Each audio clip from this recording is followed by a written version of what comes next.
자, 17강 가볼까요? 17강. 자, 지난 시간에 17강 내용을 조금 했었죠. 조금. 네, 그거를 정리를 좀 같이 좀 하고 네, 나머지 부분들도 필기로 좀 해보도록 하겠습니다. 자, 얘들아 보면은 지금 17강의 내용이 기후 변화 요인이다 이렇게 되어져 있어. 앞에서 배웠던 엘니뇨, 라니냐 같은 이런 기후 변화가 왜 일어나냐 라고 봤을 때 그 기후 변화의 원인에 대해서 이제 얘기를 좀 하고 있는 거고, 그 기후 변화의 원인을 크게 둘로 나눠서 자연적 요인이 있고 사람이 관여하는 인위적 요인이 있다. 이렇게 얘기를 했었죠. 인위적 요인, 자연적 요인 이렇게 나눠서 이제 얘기를 좀 할 거야. 지난 시간에 이제 인위적 요인에 대한 얘기를 좀 했었지, 그치? 네, 인위적 요인에 이제 세 가지의 원인이 좀 있었다. 얘기를 좀 했었고요. 네, 그 세 가지에 대해서는 사실 이 중에서는 제일 중요하진 않은 부분이긴 해. 그래서 뭐뭐 있는지 그 책에 지금 뭐라고 되어 있냐면 온실기체 배출하는 거, 에어로졸 배출하는 거, 지표면 상태가 어떻게 변하는지, 그러니까 과도한 경작 이런 것들 인간 할 수 있으니까 그런 것들에 대한 얘기들이 좀 나왔다. 네, 자 그러면 자연적 요인이 훨씬 더 중요한 형태고요. 자연적 요인은 다시 또 나눌 겁니다. 지구 외적 요인이라고 해서 우주에서 일어나는 일들 때문에 지구가 영향받아서 기후변화 일어나는 거. 그래서 이런 것들은 천문학적 요인이다. 이런 표현을 쓰기도 하고, 또 나누면 지구 내적 요인이다. 이런 표현을 쓰기도 할 거야. 그럼 지구 내적 요인은 뭐냐면 지구 안에서 일어나는 일들 때문에 기후변화가 나타나는 거. 이렇게 나눠서 얘기를 좀 할게. 자, 이 중에서도 더 중요한 게 뭐냐라고 하면은 요 지구 외적 요인이 훨씬 더 문제는 많이 나와. 빈도수가 훨씬 더 많다. 자, 그럼 지구 외적 요인 네 가지에 대한 얘기를 좀 하겠습니다. 자, 지구 외적 요인 첫 번째. 뭐냐면 지구 자전축 경사 방향이 변하면 기후변화가 나타날 수 있다. 이제 이 말이거든. 이게 무슨 말이냐면은, 자, 이렇게 내가 타원 궤도를 그렸어. 태양이 지금 오른쪽 타원을 이렇게 두 개의 초점을 가지거든. 그 두 개의 초점 중에 한 군데에 태양이 존재해. 태양을 오른쪽 초점에 둘 수도 있고 왼쪽 초점에 둘 수도 있고 상관없습니다.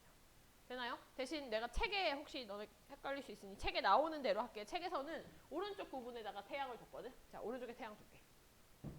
자, 여기다가 지금 태양이 존재한다. 지구를 그려라 라고 한다면 지구가 타원에 이제 이렇게 양 끝에 내가 그릴 수 있겠지. 물론 뭐 이렇게 여기랑 여기도 그려가지고 뭐 네 군데 봄, 여름, 가을, 겨울을 표현할 수도 있는데 나는 두 군데만 표현을 해볼게. 그리고 이 지구가 태양을 도는 거는 어떤 방향으로 도냐면 이렇게 반시계 방향으로 돌아. 원래 공전 방향이 반시계 방향이야. 자, 그런데 지구가 지금 자전축을 가지고 있는데 이 자전축이 똑바로 서 있는 게 아니라 살짝 기울어져 있는 거 알지? 몇 도 기울어져 있어? 40도는 너무 기울어져 있어. 요거 얼마 기울어져 있냐면 23.5도 기울어져 있어, 지금 현재. 네? 23.5도. 자, 그런데 이 기울어져 있는 걸 내가 이렇게 표현할 수도 있고, 돼? 어떻게 표현할 수도 있냐면, 방향을 반대로 이렇게 표현할 수도 있잖아? 맞지? 근데 지금 현재 상황을 그림을 그려라 라고 한다면 무조건 어떻게 그려야 되냐면 무조건 태양하고 가까운 지점 있지? 태양하고 가까운 지점에서 북반구가 태양을 향하지 않게끔 그림을 그려야 되는 게 이게 무조건 현재의 상황이야. 그럼 이 상태 그대로 1년 동안 얘는 이렇게 한 바퀴를 도는 거야. 이해가? 그래서 아까도 얘기했지만 공전 궤도에서 태양을 반대쪽 초점에 그릴 수도 있다고 했었지? 반대쪽 초점에 그려도 돼. 대신 그때 지구는 방향이 이렇게 그려줘야 돼. 얘랑 반대로. 왜냐면 그래야 지금 얘랑 똑같은 상황인 거야. 가까운 지점, 태양과 가까운 지점에서 북반구 쪽에 있는 자전축이 태양을 향하지 않게 그림을 그리는 거. 돼? 이렇게 그려주면 되는 거야. 그게 지금 이 위의 상황하고 완전히 똑같은 상황인 거야. 알겠지? 그러면 왜 이 지금 태양이 지구와 제일 가까운 이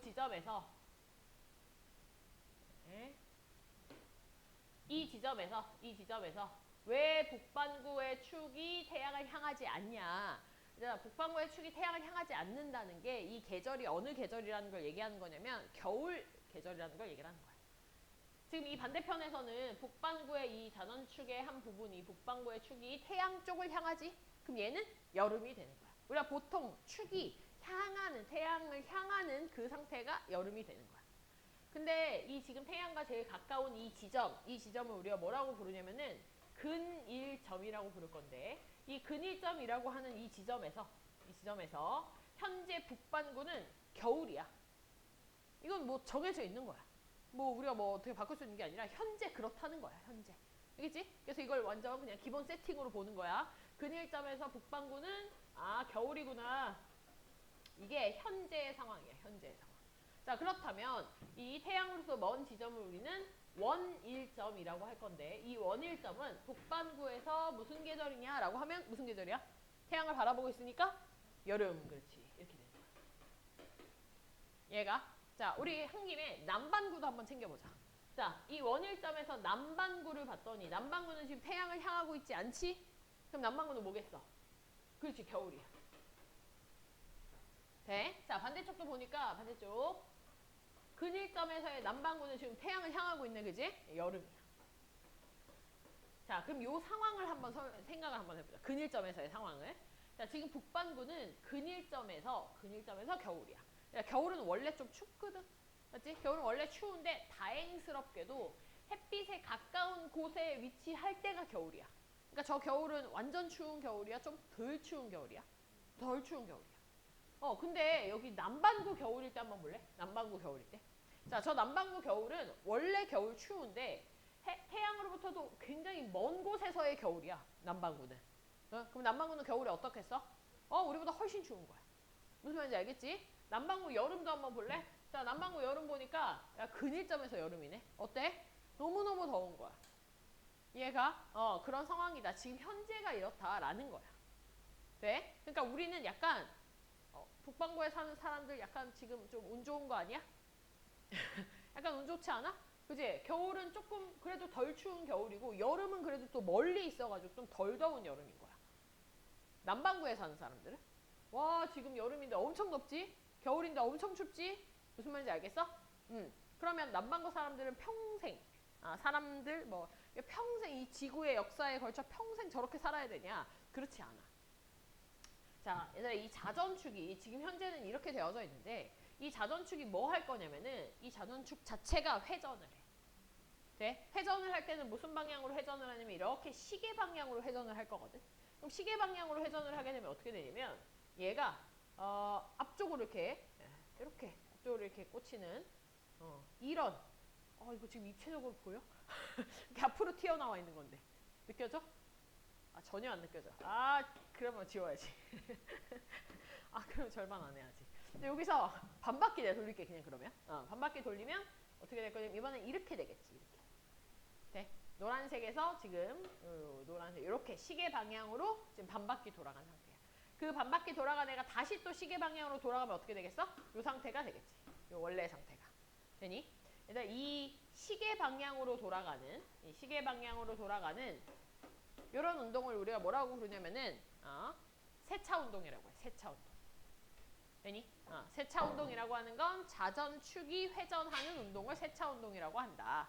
근데 이 세차 운동이 원래의 각도에서 180도 돌아갔다가 다시 원래의 각도까지 가는데 걸리는 시간이 몇 년 걸리냐면 26,000년 걸린다.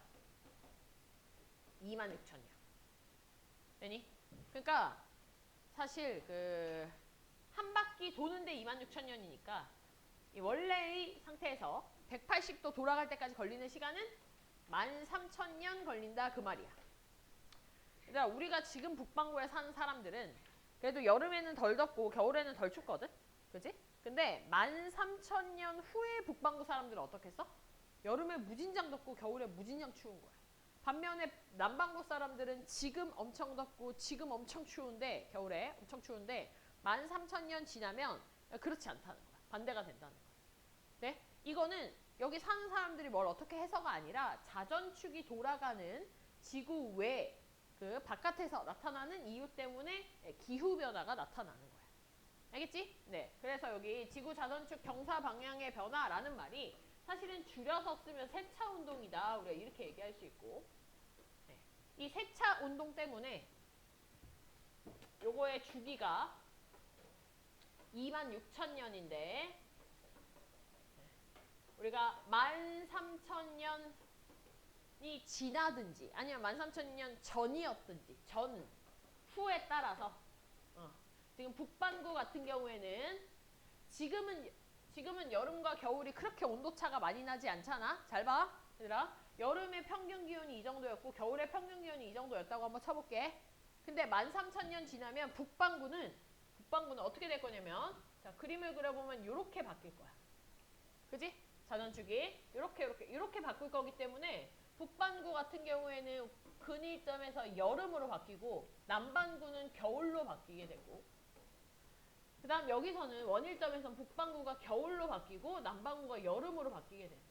그럼 원래의 평상시의 기온에서부터 근일점이 13,000년 지나게 되면 여름이니까 더 더워졌으니까 평균 기온이 높아졌을 거고 겨울은 더 추워지니까 평균 기온이 낮아지면서 이 온도 차가 원래의 온도 차보다 더 커지겠지. 그지? 이런 걸 뭐라고 할 거냐면은 연교차가 증가한다 이런 표현 쓸 거야. 그래서 북반구의 연교차가 증가하는 상황이 나타나게 된다. 이렇게 얘기해. 반면에 남반구는 지금 너무 덥고 너무 추웠기 때문에 오히려 연교차가 감소하는 상황인 거야. 남반구는. 그래서 남반구는 감소한다. 연교차가 감소한다. 우리 이렇게 표현할 수 있어. 이게 세차 운동에 대한 얘기였다. 그러니까 이거는 어떻게 우리가 막을 수 있는 게 아니야. 알겠지? 이게 세차 운동 첫 번째 얘기였었고. 자, 두 번째는 뭐냐면 지구 자전축 경사 크기의 변화라고 얘기할 수 있어. 1번하고 2번의 차이가 뭘까? 하나는 방향이고 하나는 크기야. 그지? 내가 아까 이 경사각이 몇 도 기울어져 있다라고 했었지? 지금 현재 23.5도. 근데 얘들아 이 23.5도가 계속 가는 게 아니라 사실은 21.5도, 최소 21.5도에서부터 24.5도까지 변할 수 있어. 근데 지금 현재는 23.5도인 거고. 되니? 그러면 23.5도에서 24.5도 됐다가 점점 줄어들어서 21.5도 됐다가 다시 23.5도 되는 데까지, 즉 한 번 도는 데까지 걸리는 주기가 얼마냐라고 한다면 얘는 주기는 더 길어. 얘는 41,000년 걸려. 41,000년. 네, 너무 길지, 그지? 그래서 우리가 뭐 이걸 또 반으로 나눠서 이렇게 얘기하지 않고 이번엔 어떻게 얘기를 할 거냐면은 그럼 현재가 23.5도니까 자, 현재보다 만약에 24.5도로 각이 커진다면 어떻게 될까? 21.5도로 각이 작아진다면 어떻게 될까? 네, 이렇게 나눠서 얘기를 좀 해볼 거야. 잘 봐. 내가 여기다 그림을 그릴 건데 조금 오버해서 그릴게. 이제 현재의 상태는 어떤 상태였냐면 여기 내가 흰색으로 그린 이 상태가 지금 현재의 상태다. 이게 현재의 상태야. 이게 23.5도 기울어져 있는 형태다라고 한다면 24.5도 기울어져 있으면 어떻게 되냐면 내가 좀 오버해서 그릴게. 느낌 와? 완전 약간 좀 누워있는 것처럼 그렸어 일부러. 24.5도. 그러니까 더 기울어져 있는 형태로 변한다라는 거야.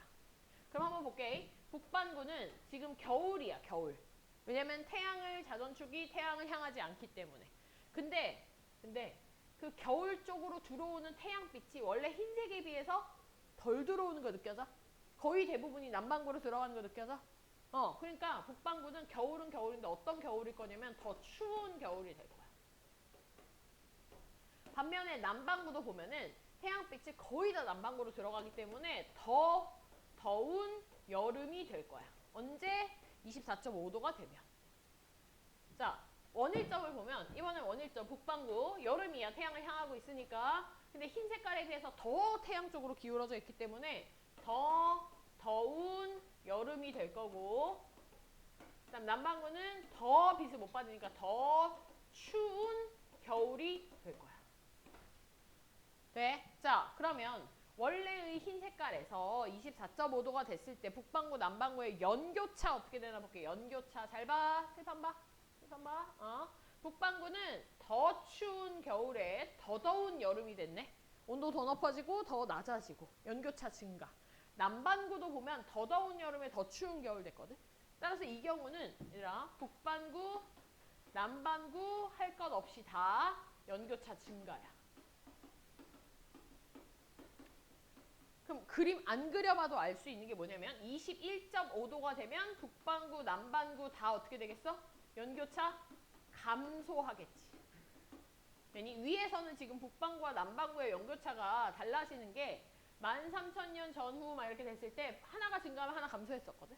근데 여기는 동일하게 가는 거야. 북반구, 남반구가 동일하게 증가하는 형태로 표현을 하는 거야. 됐지? 이게 두 번째 이유가 될 거야. 자, 그 다음 세 번째 볼까? 세 번째.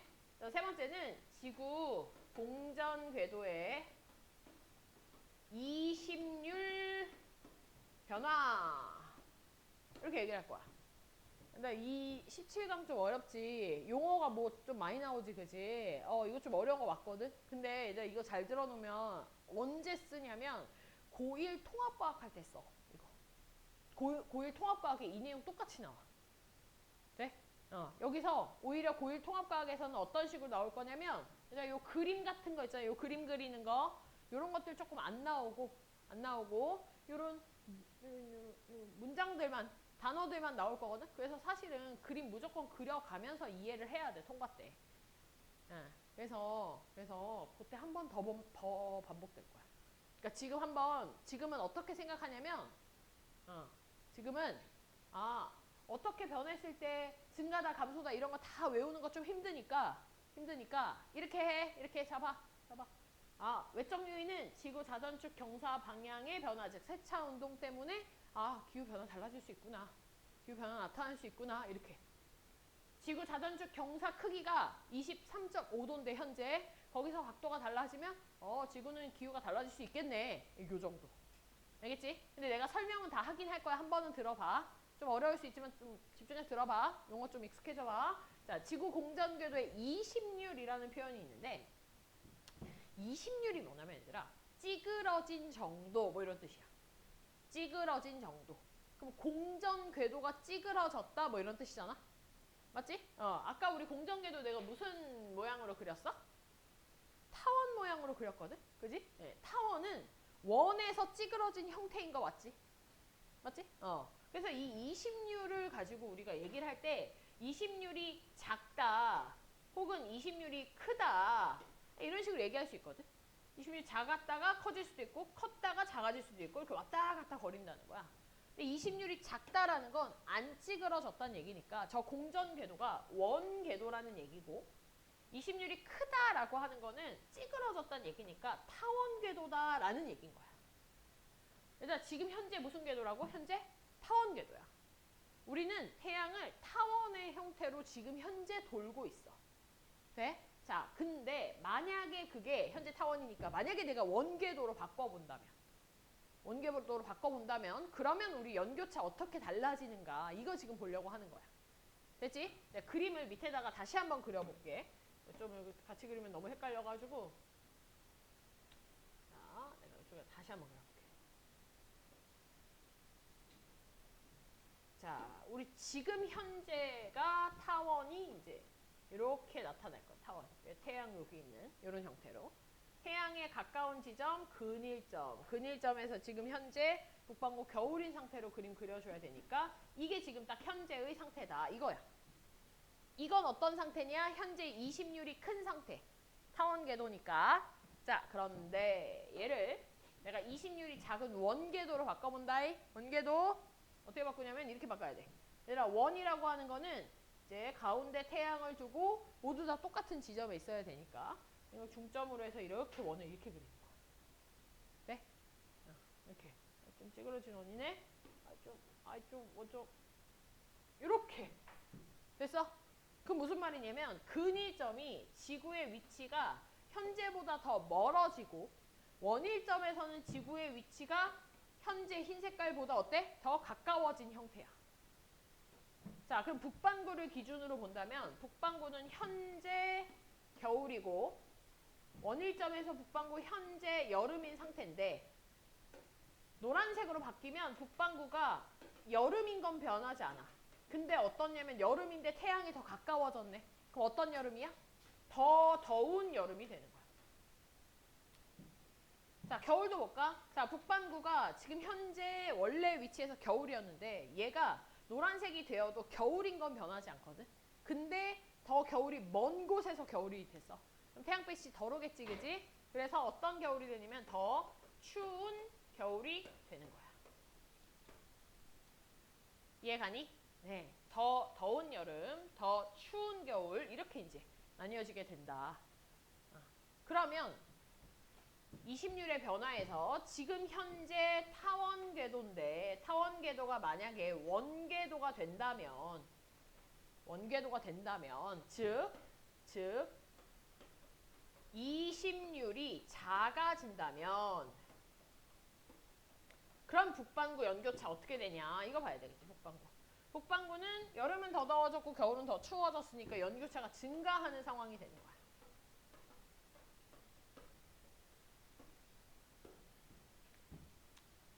되니? 네, 남반구는 그럼 어떻게 될까요? 남반구는 지금 현재 여름이었네요. 근일점에서 여름이었는데 여름이 더 먼 곳에서 여름이 생겼으니까 덜 더워졌거든요. 그렇지 시원해졌겠네.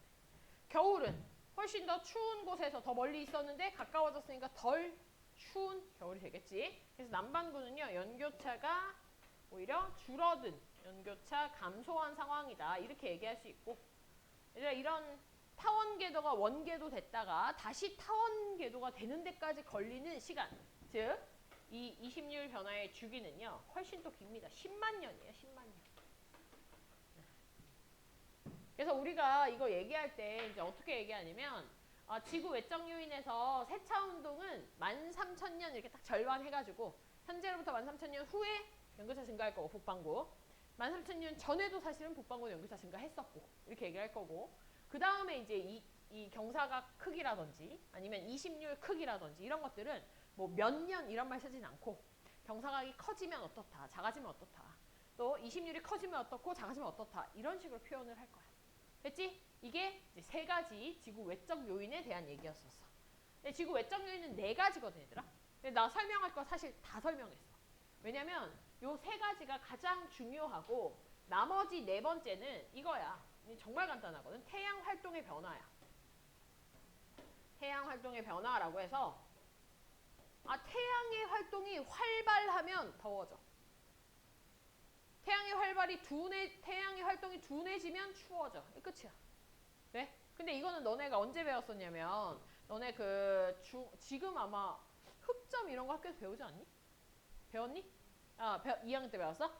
2학년 때 막 흑점의 개수 이런 거 배웠었지, 그지? 흑점의 개수 많아지는 거, 줄어드는 거 이런 거 배웠었지, 그지? 근데 흑점의 개수가 많아지는 이유가 뭐야? 태양의 활동이 활발해서. 그렇지. 그래서 태양의 활동이 활발해졌다라는 걸 우리가 어떻게 알 수 있냐면 흑점 개수 보면서 알 수 있는 거예요. 늘어났네. 우리 더워지겠네. 이렇게.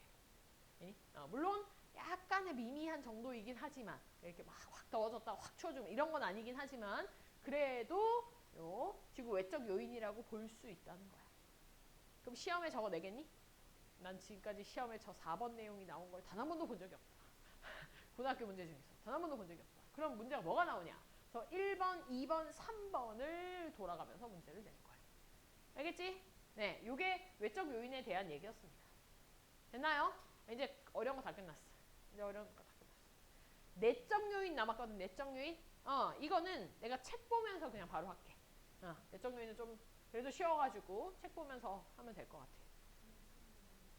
내적 요인까지 했어 그러면? 우리 막 빙하랑 숲이랑 이런 것도 했어? 그러면 다 했네. 됐니? 네.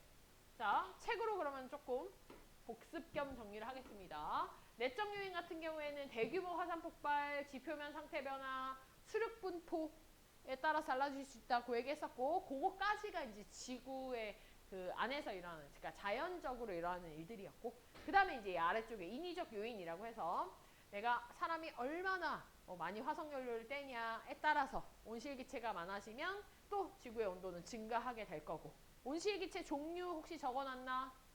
온실기체 종류 좀 적자.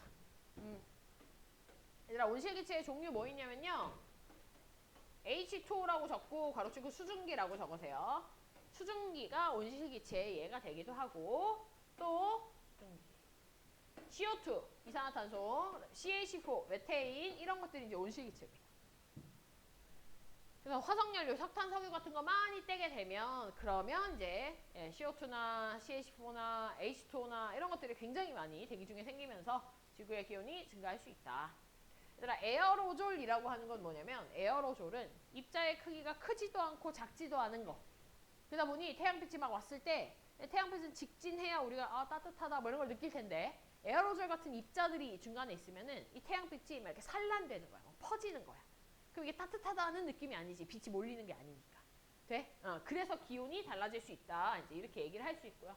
또 지표면의 상태 변화 이런 거는 이제 얘기하는 산림을 파괴한다던가 농경지가 확장이 된다던가 싹 다 갈아가지고 도시를 만든다거나 이런 경우에 이제 사람이 관여해서 바뀌는 이런 일들을 우리가 인위적 요인이라고 할 겁니다.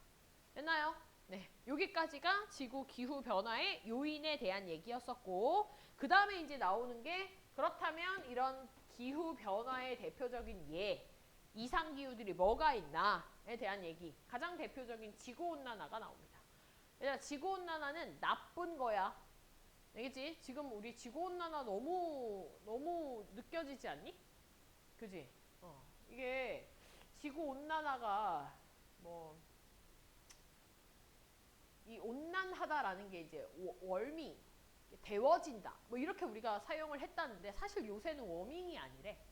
보일링이래, 보일링. 끓고 있대, 지구가. 그렇게 표현을 한대. 그 정도로. 그 정도로 엄청나게 심해진 형태거든. 지구온난화라고 하는 게. 근데 이 지구온난화를 일으키는 처음 시작이 뭐냐라고 하면은 사실은 여기 밑에 나오는 요 온실효과 요겁니다. 그 온실효과가 나쁜 거냐? 아니야, 온실효과가 나쁜 거 아니야. 이건 좋은 거야. 온실효과가 있어야 생명체가 살기가 좋아. 지구에 만약에 온실효과가 없었다면은 생명체가 살기 좋은 온도가 한 15도 뭐 이 정도 되거든. 이 정도 이 평균 기온이 지구의 평균 기온이 15도가 되도록 못했을 거야. 온실효과가 없었다면. 근데 저 온실효과가 원래 이 대기에 존재하는 온실기체들이 이제 대기층을 만들어서 태양빛을 갖다 받아가지고 걔를 막바로 방출시키는 게 아니라 잠깐 자기들이 머금고 있다가 다시 지표로 재방출시켜줘서 계속 지구를 데워주는. 되니? 비닐하우스 효과 같은 거야. 오리털 잠바 같은 효과야. 무슨 말인지 알겠지? 나는 내가 지금 내 체온만큼의 복사 에너지를 사실은 계속 방출하고 있어. 우리는 모두 다. 근데 내가 그냥 이렇게 셔츠 하나만 입고 있으면 되게 춥거든. 근데 오리털 잠바를 입게 되면 오리털 안에 사이사이에 공기층이 있잖아. 내 복사 에너지가 그 공기층을 데워서 그 공기층이 밖으로 열이 빠져나가지 않도록 그 안에서 가둬주는 역할을 하는 거야. 그게 이 딱 온실 효과야. 그러니까 지구도 빛을 받아가지고 태양빛을 받아가지고 얘가 막바로 빠져나가면 너무 온도가 낮아지거든. 근데 얘를 갖다 이제 좀 가두는 거지. 좀 가뒀다가 방출하는. 네, 이런 효과들이 온실 효과입니다. 그래서 온실 효과는요 좋은 거예요. 근데 문제는 뭐냐? 이 온실 효과가 너무 과해지면 생기는 게 지구온난화고 그래서 지구온난화는 잘못된 거야. 나쁜 거야. 알겠지? 네. 그럼 지구온난화가 너무 심해졌다? 그럼 지구의 평균 기온 자체가 계속해서 올라가고 있다라는 얘기인 거고 이 지구온난화 때문에 그러면 나타나는 일들이 어떤 것들이 있나? 옆 페이지에 나오죠. 그래서 평균값을 보게 되면은 계속해서 지금 기온이 높아지고 있고요. 그 기온이 높아지는 걸 우리가 어떠한 기체들 때문인가를 알아보기 위해서 메테인, 이산화탄소, 산화이질소 같은 애들의 또 증가 감소 추세를 봤더니 얘네들이 다 증가하고 있어요. 그럼 이런 온실기체들의 증가가 이런 기온에서의 양의 편차값을 만들었구나. 상승하는 값을 만들었구나. 우리가 이제 이렇게 알 수 있는 거고 이런 온실기체들이 너무 과해지면서 무슨 일이 일어나게 되냐? 해수면 상승하지. 그지? 해수면 상승한다는 거는 단순히 빙하 더워졌으니까 빙하가 녹아서 바닷물 올라가겠네 느낌이 아니야 얘들아. 빙하가 녹아서 바닷물의 해수면이 상승한다는 건 되게 어떻게 보면 되게 미미한 효과고 바닷물 자체가 기온이 올라가게 되면 수온도 올라갈 거 아니야. 그지? 맞아? 그러면 액체와 액체 사이에 거리가 존재하지. 맞지? 액체 분자 사이에 거리가 있을 텐데 얘네들의 이 거리가 수온이 올라가니까 더 멀어지는 거야. 그런 걸 우리가 뭐라고 부르냐면요. 해수의 열팽창이라고 합니다. 부피가 더 증가하는 거지. 분자 운동이 활발해져서. 돼? 그러다 보니 바닷물이 얼마나 많아, 그지? 그 바닷물 전체가 열팽창하게 되니까 이제는 낮은 지대에 있었던 섬들 이런 것들이 이제 다 침몰이 되고 이렇게 수몰이 되고 하는 상황들이 나타날 수 있다라고 하는 게 이제 문제가 되겠지. 또 이상기후 발생으로 기상재해가 증가한다. 얘들아, 그 요새는 비가 오면 어떤 식으로 비가 오냐면요, 이런 식으로 비가 와. 비가 뭐 찔끔씩 이렇게 여러 번 내리는 게 아니라 비가 안 오다가 갑자기 한 번에 왕창 내리고 또 안 오고 막 이래. 그래서 가뭄과 홍수가 막 번갈아 나타나고, 우리가 왕창 내리고 이런 걸 뭐라고 부르냐면은 집중호우, 그러니까 호우라는 말을 쓰거든. 호우. 그래서 무슨 말을 쓰냐면, 여기 나와 있나 모르겠는데 그 강수 일수는 오히려 줄어들었어. 그러니까 비가 내리는 날은 일수가 오히려 줄어들었는데 호우 일수는 늘어났어. 그러니까 한 번에 그럼 많이 온다, 그 소리야. 네? 그렇게 되면 이제 훨씬 더 피해가 크겠지, 그지? 그런 것들이 다 문제가 될 수 있다라는 얘기입니다. 기후대 변화로 작물 재배지 같은 것들이 이제 더 북상해서 올라왔다. 우리가 이제 동남아 같은 데서만 자라는 애들이 있잖아. 따뜻한 곳에서만 자라는 이제 열매들도 있고 그런 것들 있잖아, 그지? 그리고 그런 곳에서 또 이제 막 그런 곳에서 또 발달하는 그런 뭐 이렇게 벌레들, 이제 해충들 이런 거 있단 말이야. 근데 갈수록 이제 이 온대 지역도 더워지니까 그런 애들이 점점 더 위로 올라오게 되는 거야. 그런 데서 또 문제가 생길 수 있는 거고. 우리나라도 이제는 온대 지역이라고 말할 수 있을까 싶긴 해. 거의 아열대스럽지 않니? 그지? 비 오고 이런 거 보면은, 여름에 비 오고 특히 이런 거 보면은, 와, 정말 이번 연도에도 비 진짜 많이 왔거든? 거의 이제 아열대스러워지고 있고, 또 스콜성의 비들도 굉장히 많이 오고 있고, 그지? 한번 싹 내리 퍼붓는 그런 비들도 되게 많이 오고 있고, 좀 이게 기후대가 변하고 있다. 열대성 질병 같은 것들 확산하고 있다. 이렇게 얘기할 수 있습니다. 됐나요? 네. 자, 그 밑에 우리나라의 기후는 그러면 어떻게 됐는가? 일단 우리나라가 더 심각해. 문제는. 우리나라는요, 그 지금 현재 지구 평균 기온 상승률보다 우리나라에서의 기온 상승률이 훨씬 더 큽니다. 우리나라가 더 빨리 더워지고 있어. 그지? 안 그래도 이 좁은 땅에 여러 사람이 모여 살면서 너무 힘들어 죽겠는데, 그지? 그런 게 또 굉장히 심해지고 있고, 그래서 지속적으로 기온 상승하면서 강수량도 굉장히 많아진 형태가 되고 있다. 얘들아, 계절 봐. 여름이 길어지고 겨울이 짧아지고 있대. 이제 뭐 가을이 짧아진다 이런 말도 안 해. 가을은 이제 없어. 가을 없고 겨울이 짧아지고 있대. 난 진짜 여름 너무 싫어하거든. 아, 나는 여름은 정말 땀이 나는 순간부터 이제 모든 일이 하기 싫어지는. 안 그러니? 차라리 겨울이 나은 그런 건데, 요번에도 그런 것 같아요. 요번에도 채 가을을 다 느끼기 전에 너무 빨리 추워져가지고 가을 옷을, 나 아직도 집에 반팔 걸려져 있거든. 가을 옷도 꺼내기 전에 벌써 겨울이 오고, 근데 이 겨울도 훨씬 짧아지는 이런 상황들이 나타나고 있다는 겁니다. 자, 밑에 기후변화에 대한 대응, 얘들아 요건 읽어보세요. 됐죠? 네, 요거는 뭐 지구과학 내용이라기보다는 내신에서 나온다면 학교에서 이런 것들이 있을 수 있다. 서술형으로 쓰시오. 뭐 이런 내신용의 문제지. 이런 것들이 수능에서 나오거나 모의고사에서 나올 일은 좀 없습니다. 됐지? 넘어갑시다. 자, 쭉 넘어가서 문제 다지기 풀어오면 될 것 같고, 중단원 실력 굳히기 빼겠습니다. 뒤에 대단원 평가도 빼겠습니다. 그래서 일단 우리 늘 풀던 대로 문제 다지기만 풀어주면 됩니다. 됐죠? 나 18강 문제 나갈 거고, 18강 진도 나가면서 이 부분도 또 과제가 나갈 거니까 과제를 좀 조절을 좀 하겠습니다. 자, 18강 3단원입니다.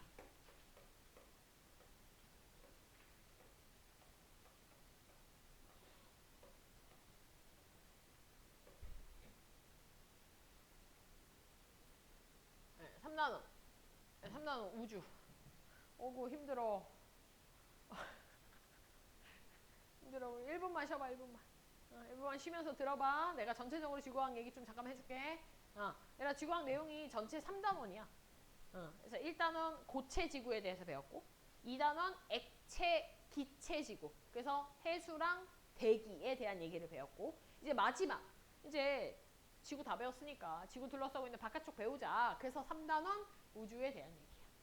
되니? 네. 그래서 이 우주에 대한 얘기는요, 내가 이제 애들 가르쳐보고 지켜본 바로는 1, 2단원은 뭔가 약간 뭐 세계지리 같고 한국지리 같고 뭐 이런 얘기를 하는 애들이 있어. 그지?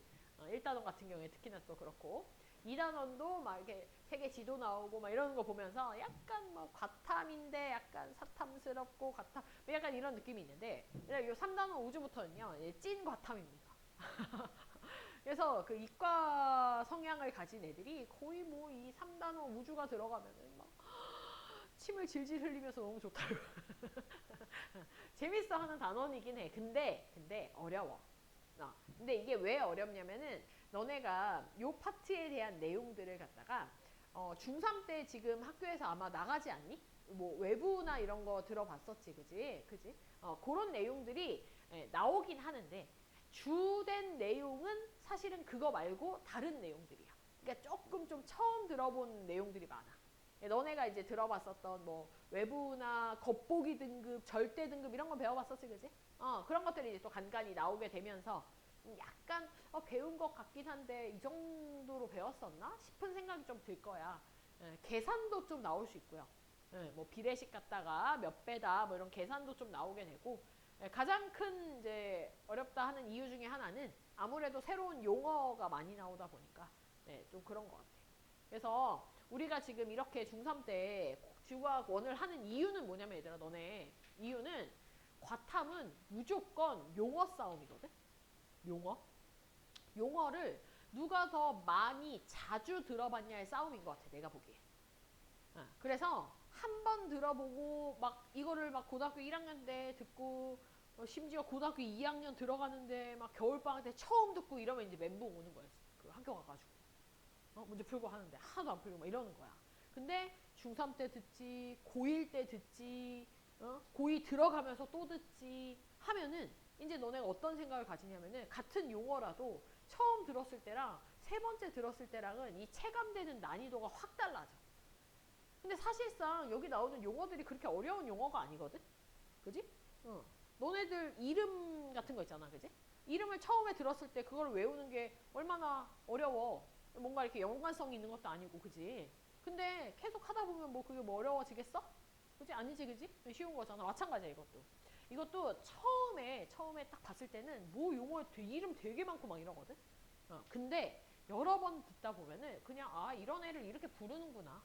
자연스럽게 받아들이게 되어지고 또 과탐에서는 다행스럽게도 또 그 이름을 보통 얘의 특성을 따서 이름을 붙이기 때문에 그 특성을 보면서 자연스레 또 외워지기도 해. 알겠지? 그래서 지금부터는 아마 요 18강에 새로운 용어들이 좀 많이 나올 수 있어요. 근데 그래 내 귀에 여러 번 한번 들어본다 이런 생각 가지고 좀 받아들이면서 그래도 외우려는 노력이 좀 있어야 문제 풀 수 있다. 알겠지? 그렇게 한번 해보도록 합시다. 자, 18강 한번 볼까요? 자, 18강에 보면은 별의 물리량이라는 표현이 나옵니다. 내가 별의 물리량, 물리량 뭐 또 이름을 저렇게 해놨나 싶은데 저거 내가 쉬운 말로 고쳐줄게. 우리 지금부터 뭐 배우려고 하는 거냐면요. 별의 특성 배우려고 하는 겁니다. 별의 특성. 별의 특성 6가지 배우려고 하는 거야. 와, 근데 6가지 좀 많다, 그지? 그래서 내가 이 6가지를 어떻게 해줄 거냐면 좀 그룹을 나눠서 정리를 해줄 거야.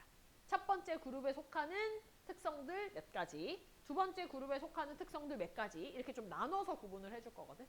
이렇게 나눠서 구분할 수 있는 이유는 뭐냐면 이유는 이 첫 번째 그룹에 들어가는 애들이 있다면 그 첫 번째 들어가는 애들은 정보가 하나가 주어진다고 하더라도 유추가 가능합니다. 예를 들어 이런 거야. 바로 그냥 예를 바로 들어줄게. 내가 이 별의 물리량, 별의 특성이라고 하는 거를 첫 번째 그룹과 두 번째 그룹으로 나눠서 얘기를 좀 한다고 했었고요. 첫 번째 그룹에 들어가는 별의 특성이 뭐냐면 별의 색깔, 별의 색, 그 다음 별의 표면 온도, 그 다음 별에서 나오는 빛을 갖다가 분광기, 쉽게 얘기하면 프리즘 같은 거 있지? 그런 거에다 집어넣었을 때 스펙트럼이 나오게 될 거야. 그 스펙트럼을 분석해서 구분을 한 걸 우리가 분광형이라고 얘기를 할 거고, 그 다음 색지수라고 하는 특성이 하나가 더 있어요. 이렇게 4가지를 하나의 그룹으로 속할 겁니다. 됐나요? 네. 그 다음 두 번째는 뭐냐면 두 번째 그룹에 속하는 거는 별의 광도라는 거 하고 그다음 별의 절대 등급이라고 하는 걸 하나의 그룹으로 만들 거야. 그래서 이렇게 6가지를 배우려고 하는 거야 지금. 그러면 내가 왜 첫 번째 그룹에 색, 표면도, 분광량, 색지수를 왜 한꺼번에 적었나? 이런 거야. 예를 들자면 별의 색깔을 갖다가 우리가 7가지로 나눕니다. 그 7가지 색깔 중에 내가 파란색, 청색의 별이라고 얘기를 한번 해봤어. 됐지? 문제에서 자 다음 파란색 별이 있다. 이 문장 하나 줬거든. 그럼 너네가 알 수 있는 게 뭐냐면 이 별은 표면 온도가 3만 켈빈 이상이겠네. 이 별은 분광량이 5형일 거야. 이 별은 색지수가 마이너스 값을 가지겠구나 라는 정보가 별이 파란색이다 라는 이 문장 하나 가지고 다 유추할 수 있다는 거야. 무슨 말인지 알겠어? 만약에 예를 들어 별의 분광량이 A형인 별이 있다 이렇게 알려주잖아. 그러면 걔는 색지수가 0이겠구나. 표면 온도는 만 켈빈 근처겠구나. 색깔은 흰색이겠구나. 이게 다 유추가 되는 거야. 그래서 하나의 정보를 줬을 때 여러 가지를 다 유추할 수 있도록 그거를 갖다 이렇게 묶어놓은 요 그룹을 이제 첫 번째 그룹이라고 하는 거야. 그럼 두 번째 그룹도 그렇지 않겠어? 그지? 자, 두 번째 그룹에서 광도는 아마 너네가 못 들어봤을 수도 있는데 절대 등급은 들어봤다. 그지?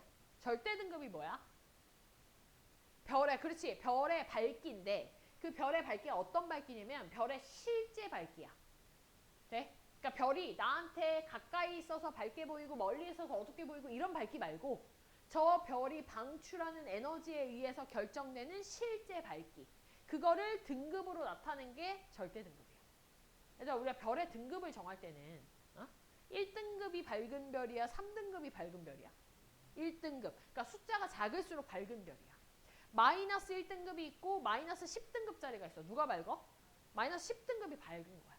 알겠지? 그러니까 등급의 숫자가 작을수록 밝은 거고 우리가 이렇게 실제 밝기를 얘기하기 위해서는 나한테 가깝다 멀다라고 하는 거리 개념을 넣으면 안 되잖아. 그래서 우리는 약간 약속 같은 걸 해. 절대 등급을 정할 때 이 별이 우리한테서 몇 파색 거리에 있다라고 가정하고 지금 절대 등급을 정하니? 10파색. 그렇지. 10파색 거리에 있다라고 얘기를 하고 그 다음에 정하는 그 별의 실제 밝기를 절대 등급이라고 하는 거야. 근데 내가 방금 얘기했어요. 이 실제 밝기는 별이 방출하는 에너지에 의해서 결정이 되겠지?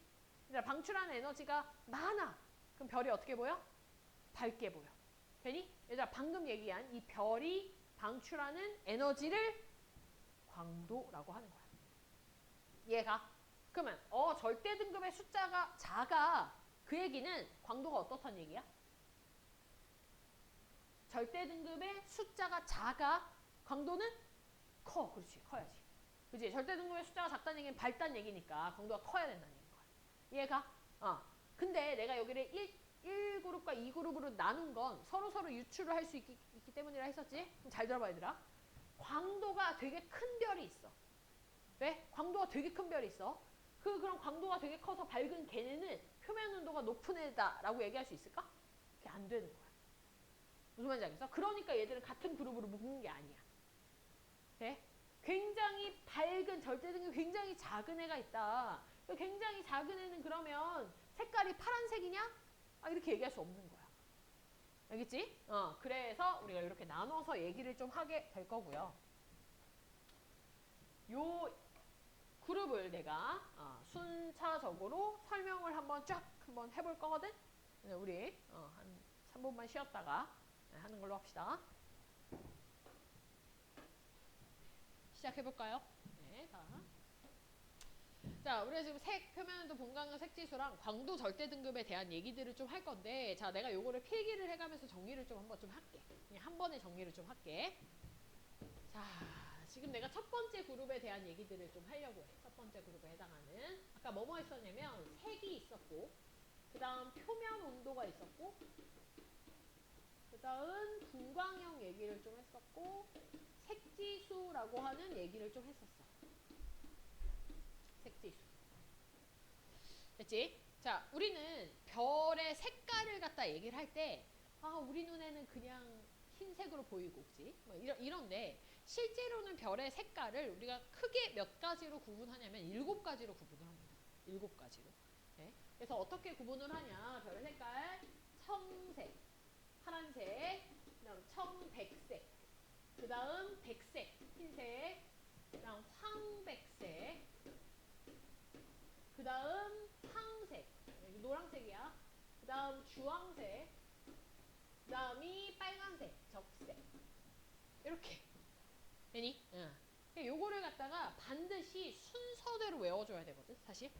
순서대로 외울 때는 청, 백, 황, 빨강색 이렇게 4가지를 외우고 그 다음에 사이사이에 청색이랑 백색 합쳐서 청백, 그 다음 백색이랑 황색 합쳐서 황백, 황색이 아까 노란색이라고 했으니까 노란색이랑 빨간색이랑 합치면 주황색 되는 거 알지, 그지? 주황. 이렇게 순서대로 좀 암기를 해줘야 돼. 알겠지? 그럼 우리가 이 색깔이 이제 이렇게 보이고 하는 것들은 어떻게 이제 결정이 되느냐. 얘들아, 그 별이라고 하는 게 빛을 바깥으로 방출을 할 거 아니야, 그지? 그럼 우리가 그 빛에 뭘 잴 수 있냐면요, 파장값을 잴 수 있어요. 네? 란다라고 하는 파장값을 잴 수 있는데 그 파장값을 가지고 알아낼 수 있는 것들이 뭘 알아낼 수 있냐면 그 파장값에 해당하는 색깔을 알아낼 수도 있고 또 그 파장값에 해당하는 표면 온도를 알아낼 수도 있어. 네? 그걸 환산할 수가 있거든.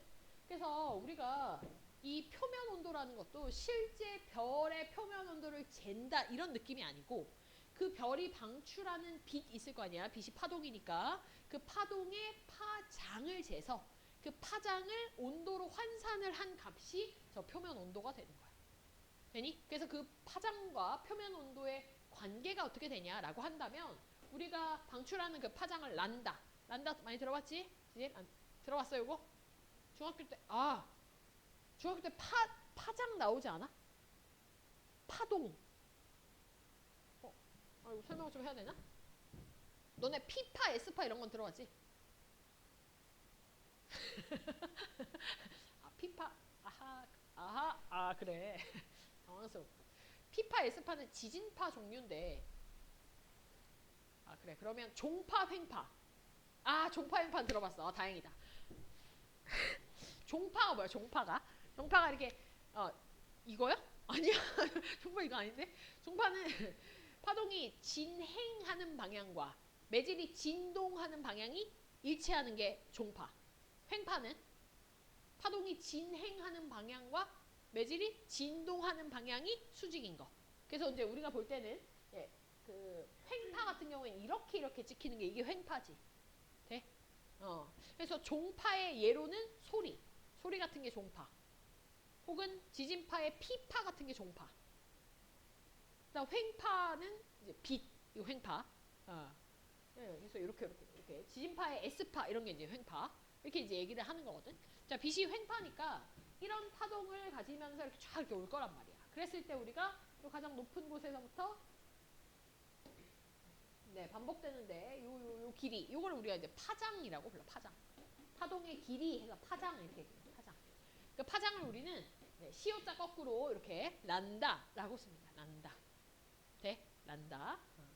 자, 이 파장이 그러면은 빛마다 얼마 정도 되는지 우리가 측정할 수 있거든. 그거는 측정할 수 있어. 그 란다를 측정을 하는 거야. 자, 근데 어떤 문제가 있냐면 이런 문제가 있어. 자, 예를 들어 어머 얘 왜 이러니? 자, 너네 태양빛을 내가 예를 한번 들어볼게. 일단 태양빛을 갖다가 우리가 받게 되면 그 안에는 가시광선만 있나? 아니지. 뭐도 있어? 자외선 같은 거 있지. 그러니까 우리 자외선 차단제 이런 거 바르잖아, 그지? 자외선도 있고요. 뭐도 있냐면요, 적외선도 있고 막 그래. 그러니까 사실은 이 태양이라고 하는 거는 굉장히 다양한 파장 영역대의 에너지를 가지고 있는 형태인데 그 중에서 지구로 들어오는 형태는 가시광선하고 자외선 종류가 좀 많이 들어오는 거야. 이해가? 그런 식이거든. 그래서 원래 에너지 순대로 파장의 길이별로 이렇게 좀 나눠 본다면 제일 파장이 짧으면서 에너지가 제일 큰 걸 우리가 감마선이라고 보통 얘기해. 이렇게 방사성 동위원소들, 방사능 유출됐을 때 나오는 그런 것들이 감마선이거든. 감마선 같은 게 그냥 우리 거기 피폭되면 거의 그냥 세포 변형돼서 암 걸리고 막 이러는. 에너지 제일 큰 거, 그거 얘기하는 거고, 그 다음이 X선. 엑스레이 찍을 때. 난 엑스레이 안 찍어봐, 찍어봤겠네. 그지? 골절되고 하면 엑스레이 찍잖아, 그지? 엑스레이 찍을 때 어떻게 찍냐면, 그 방 안에 나만 남겨두고 다 나가. 나만 찍게, 나만 X선에 노출되게. 거기에 이제 일하시는 분은 계속 노출되면 안 되거든. 왜냐면 걔도 에너지가 큰 형태이기 때문에. 그래서 밖에 가서 이렇게 찡 하거든. 그지? 그러면 이제 나만 X선에 노출이 되는 거야. 그러면서 이제 뼈 이런 거 골절된 거 보는. 그게 이제 X선이 자외선보다도 더 에너지가 센 거야. 그지? 그러니까 자주 찍으면 사실 좋은 건 아니야. 그리고 그 다음이 자외선, 그 다음이 가시광선, 적외선, 전파, 뭐 마이크로파, 뭐 그 다음에 라디오파, 뭐 이렇게 가는 거거든. 되니? 이게 쭉 이렇게 가는 거야. 그러다 보니까 태양에서 오는 그 빛을 갖다가 파장 영역별로 얼마만큼의 에너지를 가지면서 오나를 갖다 그래프를 그리면 보통 어떤 그래프가 나오냐면 이런 모양의 그래프가 나와. 되게 특이하게 에너지가 제일 최대인 지점을 표현할 수 있는 형태로 나온다는 얘기야. 무슨 얘기냐면 만약에 태양이 표면온도가 6000켈빈이거든. 태양의 그래프를 그렸다라고 했을 때 파장이 엄청나게 짧은 이쪽은 아까 얘기한 대로 X선이나 자외선이나 막 이런 거고, 이 뒤쪽에 있는 애들은 이제 파장이 좀 긴 애들, 그런 애들인 거고, 우리한테 주로 들어오는 거는 가시광선 형태라고 했잖아, 그지? 그게 이제 에너지가 최대일 때 이런 파장값, 이렇게 이제 표현을 할 수 있는 거야.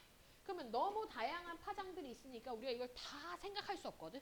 그래서 우리는 하나만 딱 볼 건데, 뭐만 볼 거냐면은 바로 이 에너지가 최대일 때의 파장값, 얘만 볼 거야, 얘만. 알겠지? 얘가 이 빛의, 이 별의 그냥 대표 파장이다, 이렇게 생각하면 돼. 알겠지? 근데 얘를 갖다가 우리가 명칭을 뭐라고 할 거냐면 이렇게 할 거야. 명칭을 란다 맥스라는 표현을 쓸 거야. 얘들아, 이걸 해석할 때 주의해야 될 게 뭐냐면 란다 맥스는 파장의 최대값이라고 읽으면 망하는 거야. 이런 좀 부정적인 표현 써서 미안한데 망해. 파장의 최대값 아니요. 뭐야? 에너지가 맥스일 때의 파장값. 이거 약간 영어처럼 해석해줘야 돼. 뒤에서 꾸며주는 말이야. 알겠니? 에너지가 맥스일 때의 파장값. 이걸 란다 맥스라고 부를 거야. 알겠지? 란다 맥스는 나만 쓰는 표현이 아니라 교과서에 다 있는 말이다. 자, 그럼 이 란다 맥스라는 걸 가지고 우리가 뭘 구할 수 있냐? 표면 온도가 얼마다라는 걸 유추할 수 있어. 표면 온도 T, 표면 온도가 높을수록 란다 맥스 파장값은 짧아. 이거를 발견을 했어. 빈이라고 하는 사람이 빈의 변이 법칙이라고 해가지고 발견을 해서 얘를 등식으로 표현할 때도 란다 맥스는 T분의 상수 A 뭐 이런 식으로. 그래서 계산을 할 수 있게끔. 내가 란다 맥스가 얼마다 구했잖아? 그럼 그 공식에다 딱 집어넣으면 얘는 표면 온도가 얼마 이렇게 딱 나오는 거야. 되니? 네, 그런 식으로. 그래서 우리는 뭐만 알고 있으면 되냐면 우리가 저 빛으로부터 받아서 란다 맥스를 구하잖아? 그럼 그 란다 맥스 가지고 표면 온도 유추할 수 있다는 얘기야. 알겠지? 네. 그래서 표면 온도가 대충 어느 정도 되는지를 여기다가 써보면 이 파란 색깔의 별들은요, 대략적으로 3만 켈빈 이상이고요. 그 다음 쭉 얘네들 지금 이렇게 정렬을 한 게 어떻게 정렬한 거냐면 사실은 표면 온도 순대로 정렬을 한 거거든. 그래서 청백색 같은 경우에는 3만 켈빈보다는 조금 이제 낮은 형태에서 만 켈빈 사이. 흰 색깔 애들이 만 켈빈에서 뭐 한 7,500 켈빈 사이. 근데 7,500인지 8,000인지는 우리한테 중요하지 않아. 뭐가 중요하냐면 문제에서 만 켈빈 이렇게 막 얘기해. 문제. 그럼 이거 흰색이네, 이것만 알아들을 수 있으면 돼. 또 문제에서 흰색인 별이 있다 그러면 쟤 만 켈빈이겠구나 이렇게만 생각하면 돼. 알겠지? 네. 그 정도. 그 다음에 또 알아둬야 되는 거는 요 적색깔, 제일 온도 낮은 거. 얘네는 3,500 켈빈 이하인 별들이 이제 빨간색으로 보이는 거야. 그래서 모든 표면 온도를 다 외울 필요 없어. 자, 그런데 몇 가지만 좀 알아두면 되고, 근데 이렇게 얘기를 하다 보면 뭐가 이제 좀 궁금해지냐면 태양도 별이잖아? 그지? 태양의 표면 온도는 얼마일까? 이런 게 궁금해질 수 있을 거 아니야, 그지? 너네 배웠지? 태양의 표면 온도? 얼마야? 약 6000 켈빈. 배웠지, 그지? 자, 지구과학에서는 지금부터 정확하게 표현할게. 자, 지구과학에서는요, 태양은요, 5800 켈빈입니다. 5800 켈빈. 그래서 요 황색깔, 노란 색깔 별이 6000 켈빈부터 5000 켈빈까지가 여기에 속하거든. 그러다 보니 태양은 요 황색깔 별이구나. 표면온도가 5800 켈빈이니까 이제 이렇게 얘기를 하는 거야. 그러니까 태양의 정보 이제 되게 중요하다. 계속 얘기할 거야. 자, 요게 이제 표면 온도에 대한 얘기였었어. 황백은 이제 요 사이가 될 거고. 자, 분광형. 분광형은 뭐냐면요. 너네 O형, B형 뭐 이런 거 들어보지 않았어? 중학교 때? 안 했니? 그럼 네. 설명할게. 이거 한 7, 8년 전에는 했던 것 같은데. 7, 8년 전에 내가 잠시 중등과학을 잠깐 수업할 때 그때 내가 책에서 봤던 것 같은데 어찌됐건. 자, 저 분광형이라는 거 뭐냐면 빛을 갖다가 쏴가지고 이제 분광기라는 거에다 집어넣으면 얘들이 이렇게 빨주노초 파남보 이런데 검은 색깔 선이 나타나는 이런 스펙트럼이 나타나. 이 스펙트럼의 위치에 따라서 얘가 어디 있다, 얘의 온도가 어떻다 이렇게 우리가 정렬 같은 걸 할 수 있거든. 자, 근데 그 중에서 뭘 볼 거냐면 수소흡수선의 세기, 수소흡수선이라는 걸 우리가 확인을 할 거야. 수소흡수선은 모든 별들이 다 있거든. 그 수소흡수선의 세기를 봤을 때 그 세기가 제일 센 애를 우리가 알파벳 A를 붙여. 두 번째로 센 애를 B를 붙여. 이런 식으로 쫙 정렬을 하는 거야. 근데 지금 우리가 별을 7가지로 나누잖아? 그래서 비슷비슷한 거 다 이렇게 묶어가지고 7가지의 분광형으로 정리를 했어. 그 7가지로 정리한 애들을 지금 고온에서 저온 순서로 배열을 했으니 분광형도 고온에서 저온 순서로 배열을 한 거야. 그 결과가 어떻냐면은 O형, B형, A형, F, G, K, M형 이렇게 이제 나누는 거야. 아까 내가 수소흡수선이 제일 센 애가 누구라고? A형. 두 번째로 센 애가 누구라고? B형 이렇게 가는 거라고. 근데 수소흡수선의 세기를 정렬해서 A, B 뭐 이렇게 배열하면 아무 의미가 없어. 우리는 고온에서 저온으로 지금 정렬을 하고 있는 거니까 O, B, A, F, G, K, M 이 순서를 외워줘야 돼. 네? 그래서 내가 옛날에 그때 중등 뭐 그때 잠깐 막 보고 했을 때 그게 중3에 나왔던 것 같아. 그래서 그 중3 무슨 시중 문제집 같은? 그런데 이 OBAFG KM을 외울 수 있게끔 무슨 이렇게 막 외우는 방법 이런 거 막 이렇게 막 이렇게 뭐 참고해가지고 이렇게 다 하잖아. 그때 무슨 방법이 있었냐면 이걸 가지고 영작을 하는 거야. 맞아. Oh, be a fine girl, kiss me. 안 해? 내신에 나왔어. Oh, be a fine girl, kiss me 이거거든? 그렇지 이제 별 앞 표정이 나와야 돼. 뭔 소리? 뭐 이런 애들이 뭔 말? 막 이런 느낌이잖아, 그지? 그래가지고 내가 애들 이걸 순서를 반드시 외우게는 해야 되는데 오비와 파인 걸로는 안 되겠다. 그리고 내가 그 당시에 그 수업을 몇 학년 애들한테 했었냐면 초6들한테 이제 중3 선행을 하던 수업이었거든. 초6들한테 키스미? 이거 안 된다. 이거 안 되네. 이거 수위 너무 세다. 그래서 안 되겠다. 바꿔보자. 그리고 이제 내가 혼자 이제 수업 전에 막 어떻게 외우게 할까? 막 이러고 막 이렇게 생각했는데 아무래도 영작은 별로 그렇게 와닿지 않고 그래 그럼 한글로 외우게 하자. 그래서 이제 이렇게 오빠 오빠 나 예쁘지? 괜찮지 않냐? 예쁘지? 까진 했는데 와 막 수업 시간이 막 10분 남았는데 도저히 KM이 떠오르지가 않은 거야.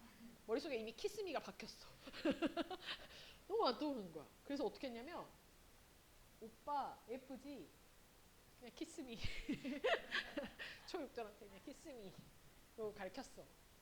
근데 오비와 파인걸보단 낫지 않니? 자, 이것도 내가 너네들 중3이니까 내가 이런 얘기 해가면서 외우라고 하지 지금 현재 고1, 고2 애들한테는 다 외웠지? 이러고 끝나. 몇 번 읽게 하고 다 외웠지? 이렇게 끝나. 내년이나 내후년에 만나면 나 이런 거 없다. 그냥 외워야 된다. OBAFCKM. 그래서 일단 순서를 고온에서 저온으로 간다고 생각을 해야 되고, 그 다음에 나중에 뭐가 돼야 되냐면 M형 이런 빨리 제일 저온이네. 네? A형 10,000켈빈이네. G형 6,000켈빈이네. 이게 이제 빨리빨리 좀 돼야 돼. 알겠지? 그래서 오바, FG, K, 키스미 이렇게. 알겠지? OBA, FG, KM 이렇게 이제 순서를 외워주면 된다. 됐니? 자, 근데 얘들아, 여기서 조금만 추가 얘기를 한번 해볼게. 예를 들어 여기 G형을 좀 보니까 G형은 내가 6,000켈빈에서 5,000켈빈에 속하는 애들이 다 황색이고 G형이다 이렇게 표현을 했잖아. 그럼 이제 이 G형으로 묶여지는 애들 중에 누가 억울하겠어? 6,000켈빈짜리들이 억울한 거야. 나 6,000켈빈인데 어디 지금 5,000켈빈하고 같은 취급을 받냐. 이럴 수 있잖아? 너네 안 그래? 100점 받았는데 어떻게 90점하고 똑같이 A등급을 받... 이건 좀 아니지 않아? 그래서 우리는 이 분광형 뒤에다가 숫자를 붙여줘. 숫자를 붙여서 고온에서 저온으로 한 번 더 분류를 할 거거든. 숫자를 어디서부터 어디까지 붙일 거냐면 G0에서부터 G9까지 10등급으로 나눌 겁니다. 그 중에서도 G0가 이 안에서 고온, G9이 그 안에서 저온. 그러니까 여긴 내가 지금 6,000에서 5,000이라고 딱 줬으니까 G0가 6,000을 의미하는 거고 5,000이 G9 이렇게 딱 정해져 있는 거야. 알겠지? 근데 다른 데를 보면은, 다른 데는 이게 꼭 이렇게 1000단위가 아니거든. 그러니까 예를 들어 백색 같은 경우는 만에서 9,000까지가 아니야. 만에서 8,000, 여긴 지금 7,500으로 나왔네 이 책은. 만에서 7,500까지야. 그지? 그러면은 구간이 또 달라질 거 아니야. 10등급으로 나누면, 그지? 그럼 그걸 우리가 또 외워야 되냐? 전혀 외우는 거 아니야. 알겠지? 그럼 너네가 알아야 되는 건 제로 쪽이 고온이고 9으로 갈수록 더 저온이구나 정도만 알면 돼. 너네가 외울 건 딱 이거 하나야. 태양만 외워주자. 태양은 G0는 아니겠다. 그제? 태양 뭐냐면요. 태양은 G2입니다. G2. G2. 요거는 외워야 돼. G2는. 알겠지? 네. 이렇게 뒤에 숫자 붙일 수 있다라는 거 생각해주면 되고, 자 마지막 색지수입니다. 색지수. 자 색지수는요. 색지수는 얘는 좀 처음 들어본 형태일 건데, 일단 우리가 별을 갖다 관찰할 때 어떻게 관찰할 거냐면은 그 망원경 같은 데다가 B 필터라는 걸 씌우고 관찰할 수도 있고 V 필터라는 걸 씌우고 관찰할 수도 있어. 자, B 필터를 씌우고 관찰했을 때 그때 그 별의 밝기를 등급으로 표현한 걸 B 등급이라고 해. V 필터를 씌우고 같은 별을 관찰해서 얻게 된 등급을 V 등급이라고 해. 이 B 등급에서 V 등급을 뺀 값을 색지수라고 하는 거야. 알겠니? 아니 그러면 B 등급 B 필터랑 V 필터가 뭐냐? 그런 거 얘기할 수 있겠지, 그지?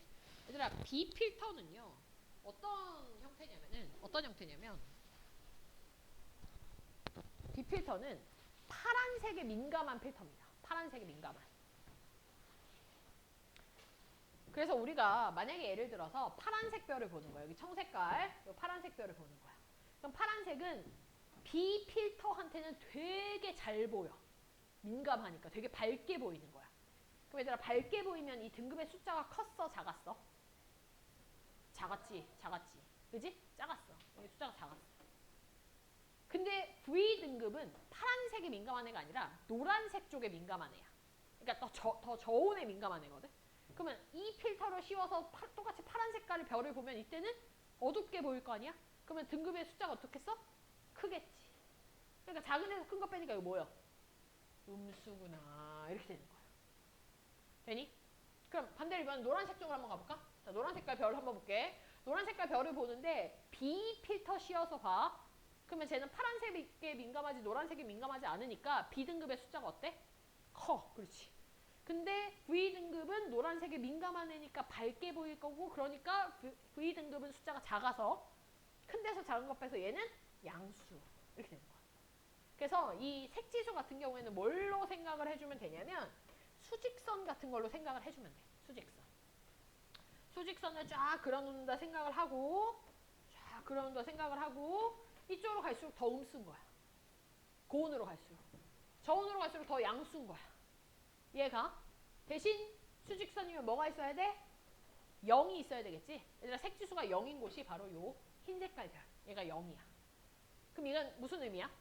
B등급과 V등급이 어떻다? 같다. 그렇지. B등급하고 V등급이 같게 나타나는 게 A. 그래서 얘네가 되게 뭔가 별을 분류하는 데 있어서의 기준이 돼. 별이 흰색이야. 오, 흰색. 흰색 뭐 있어 보여, 흰색. 아니, 어떻게 표면 온도도 10,000켈빈이야, 10,000켈빈. 근데 색지수가 또 0이야. 네? A형이야. 수소흡수선의 세기가 제일 센. 이해가? 이렇게 얘기할 수 있는 거야. 그리고 이 10,000켈빈은 또 표현하면은 이 A 제로로 표현할 수 있는 거야. 돼? 요 안에서 제일 고온이 있는 거야. 기준이다, 기준. 알겠지? 그래서 이렇게 우리가 분류할 수 있다라는 거야. 그럼 이제 문제에서 이렇게 나오지. G형의 별이 있대. 돼? 그럼 이제 너네 머릿속에 G형 노란 색깔. 그지? 또 뭐 있어? G형 색지수는 양수일 거고. 되니? 표면 온도는 6,000에서 5,000 사이쯤 되겠네? 태양하고 좀 비슷하겠네? 이런 정보들이 쫙 나오는 거지. 돼? 그래서 우리가 얘를 묶어서 이렇게 분류를 한다라는 얘기입니다. 됐나요? 자, 지금 내가 설명한 게 뭐에 대한 얘기냐? 142페이지. 143페이지에 대한 내용들을 한꺼번에 쫙 설명을 했어. 됐니? 네. 그림을 보면서 조금 더 내가 설명을 해주고 싶은 거는 뭐냐면 일단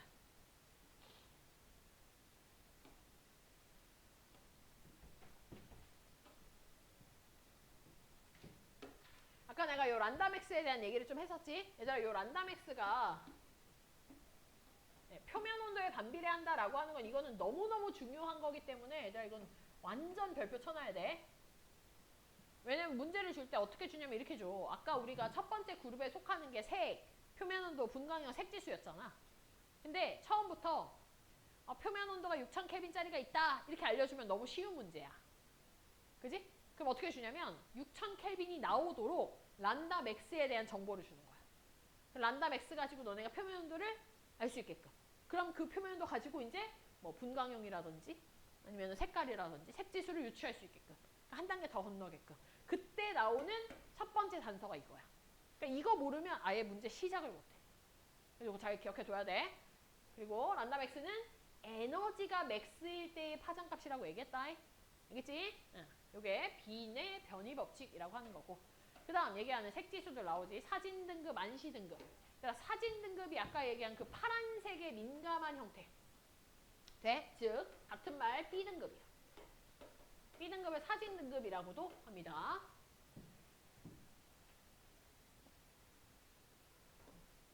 여기다가 파란색에 민감이라고 적어놔. 파란색에 민감. 민감하다는 거는 밝게 측정된다는 얘기고, 안시 등급은 얘들아 우리 눈으로 관찰하는 뭐 이런 뜻이거든. 우리 눈은 얘들아 노란색에 민감해. 그래서 여기 나오는 안시 등급이라는 건 V 등급을 얘기를 하는 거고요. 이게 노란색에 민감한 형태고,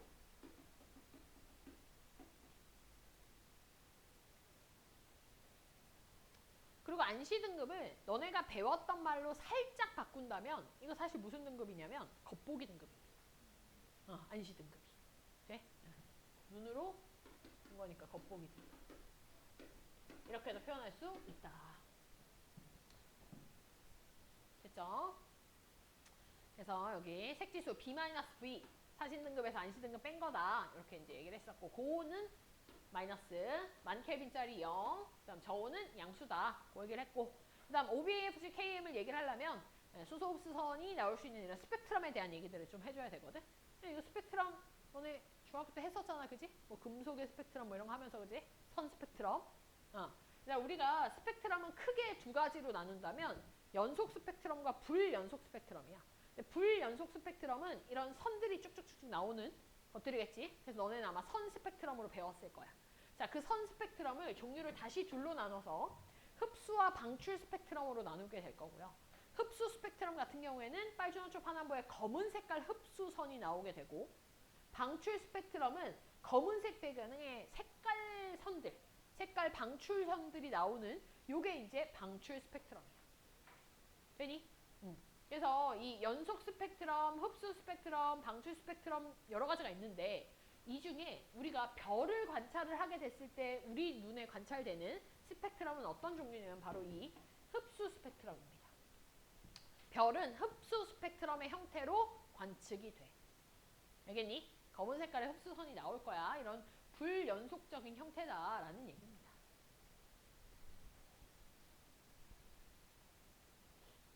됐나요? 얘들아, 요 스펙트럼은요, 너네가 통합과학을 시작을 하게 되면 제일 첫 단원, 제일 첫 시간에 나오는 얘기가 뭐냐면 지구과학 얘기가 나오거든. 과연 별은 어떻게 만들어졌으며 별 안에 있는 원소들은 도대체 뭐가 있으며 걔네들 어떻게 만들어졌고 이런 얘기들이 나와. 빅뱅 들어봤어? 빅뱅 우주론? 빅뱅 우주론이 그 첫 시간 얘기거든. 그때 이제 요 스펙트럼에 대한 얘기들이 다시 나올 거야.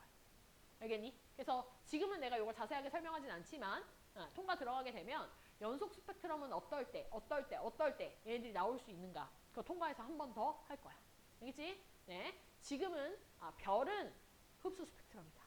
됐지? 요거 기억하면 돼. 그래서 요 흡수 스펙트럼을 가지고 우리는 이렇게 분광형, OBAFCKM의 분광형을 나타냈고 마찬가지로 색이나 표면 온도를 같이 정리를 한 형태가 이제 이 표에 대한 얘기다. 되지? 자, 밑에 내가 수소의 흡수선을 가지고 분광형 뭐 A부터 B 뭐 이런 거 얘기했잖아. 그지? 그래서 너네 형광펜 있으면 형광펜으로 여기 덧칠을 좀 할게. 어느 부분을 덧칠하면 좀 좋을 것 같냐면 여기 수소. 요거 덧칠 좀 할게요. 수소 흡수선의 세기가 제일 센 거 지금 보이니? 누구야? A0, A형입니다. A형.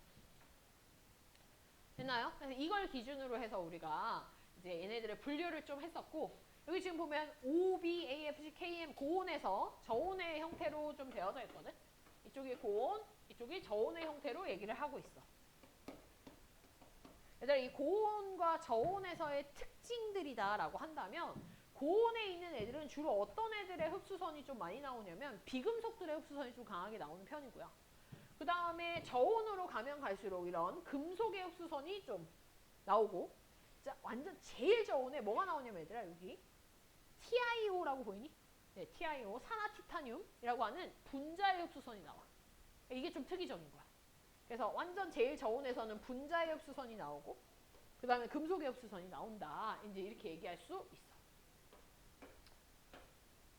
되니? 태양 표시해볼까? 태양 아까 G 뭐라고 했어? G2 태양 여기 G2. 그 문제에서 이런 거 물어본다. 태양에서 가장 흡수선의 세기가 센 원소는? 예. 되니? 칼슘이야, 칼슘. 근데 여기 보면은 칼슘 2라고 되어져 있지?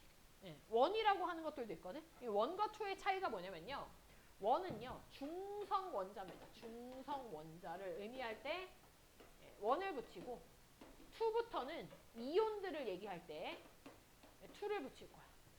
그러니까 사실 칼슘 2라고 되어져 있는 건 칼슘 이온에 대한 흡수선이야. 근데 주의해야 되는 거는 저 2라고 적혀 있는 건 몇 가 이온이냐면 1가 이온이야. 왜냐면은 플러스 1인데 1은 중성 원자가 써버렸으니까 2가 1이 되는 거고 그럼 3이라고 되어 있는 건 플러스 2가 이런 식으로 우리가 표현을 한다는 거. 됐니? 네, 넘어가겠습니다. 자, 밑에 별의 광도입니다. 이번에 두 번째 분류. 별의 광도. 별의 광도랑 별의 절대 등급 얘기를 좀 할 거야. 지금 뒤에 뭐 엄청 뭐 이렇게 복잡한 공식 같은 것들이 나오는데 자, 필요 없고 내가 쉽게 해줄게. 자, 이게 이제 첫 번째에 대한 정리였다면 두 번째 내용은 절대 등급과 광도에 대한 얘기입니다. 자, 내가 먼저 광도에 대한 얘기부터 좀 해볼게. 광도라고 하는 거는요.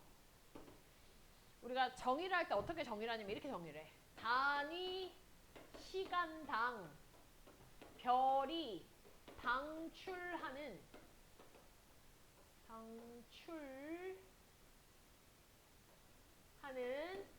총 에너지의 양 이걸 광도라고 부를 거야. 알겠지? 그럼 별이 이마이 크게 있어. 되니? 여기서 9니까 별이 여기서 바깥으로 방출하는 총 에너지를 우리가 광도라고 하는 거야. 대신 1초당 방출하는 에너지. 되니? 근데 얘들아 우리가 별이 방출하는 에너지를 측정하기가 쉽지가 않아. 네? 그래서 이걸 어떻게 하느냐? 이렇게 계산을 해. 이 슈테판 볼츠만이라고 하는 사람들이 발견한 방법이야.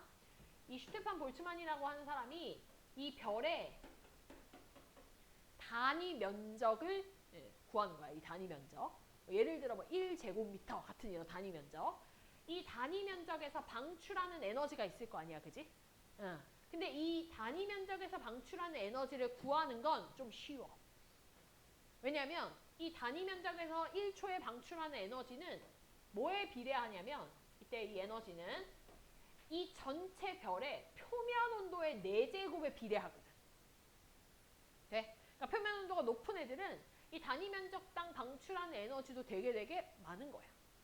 그래서 이 단위 면적에 방출하는 이 에너지를 정의하기를 어떻게 정의할 거냐면 이렇게 정의할게. 단위 시간당 1초에 단위 면적에서 방출하는 에너지라고 할 거고 그거는 여기 내가 빗금친 요 노란 색깔의 요 면적을 얘기하는 거야. 근데 이 에너지가 뭐에 비례해? 이 별의 표면 온도의 4제곱에 비례할 거고 얘를 등식으로 표현해서 이 에너지를 아예 구하고 싶다라고 하면 그때는 어떻게 해야 되냐면 E는 상수 하나 집어넣어 줄 건데 슈테판 볼츠만 이름 좀 넣어야 될 거 아니야. 그지? 슈테판 볼츠만 상수 하나 넣어주고 시그마라고 하는 상수거든. 시그마라고 하는 상수를 좀 넣어주고 그 다음 표면 온도의 4제곱 이렇게 할 거야. 사실 얘들아 이 시그마 이게 다 필요 없어. 그냥 여기다 스몰 a 해도 상관없어. 그냥 상수야 상수. 그래서 이렇게 정해놨어. 그러면 이렇게 이 에너지가 결정이 됐다면 우리는 이 에너지에다가 요 단위 면적에서 방출하는 에너지에다가 뭘 곱해주면 돼? 9의 전체 표면적을 곱해주면 이 별에서 1초에 방출하는 전체 에너지를 계산할 수가 있는 거야. 되나요? 그걸 우리는 광도라고 하는 거고. 그러니까 광도도 사실은 에너지고 이 단위 면적에서 방출하는 것도 에너지니까 내가 이 광도를 E라고 하면 헷갈리거든.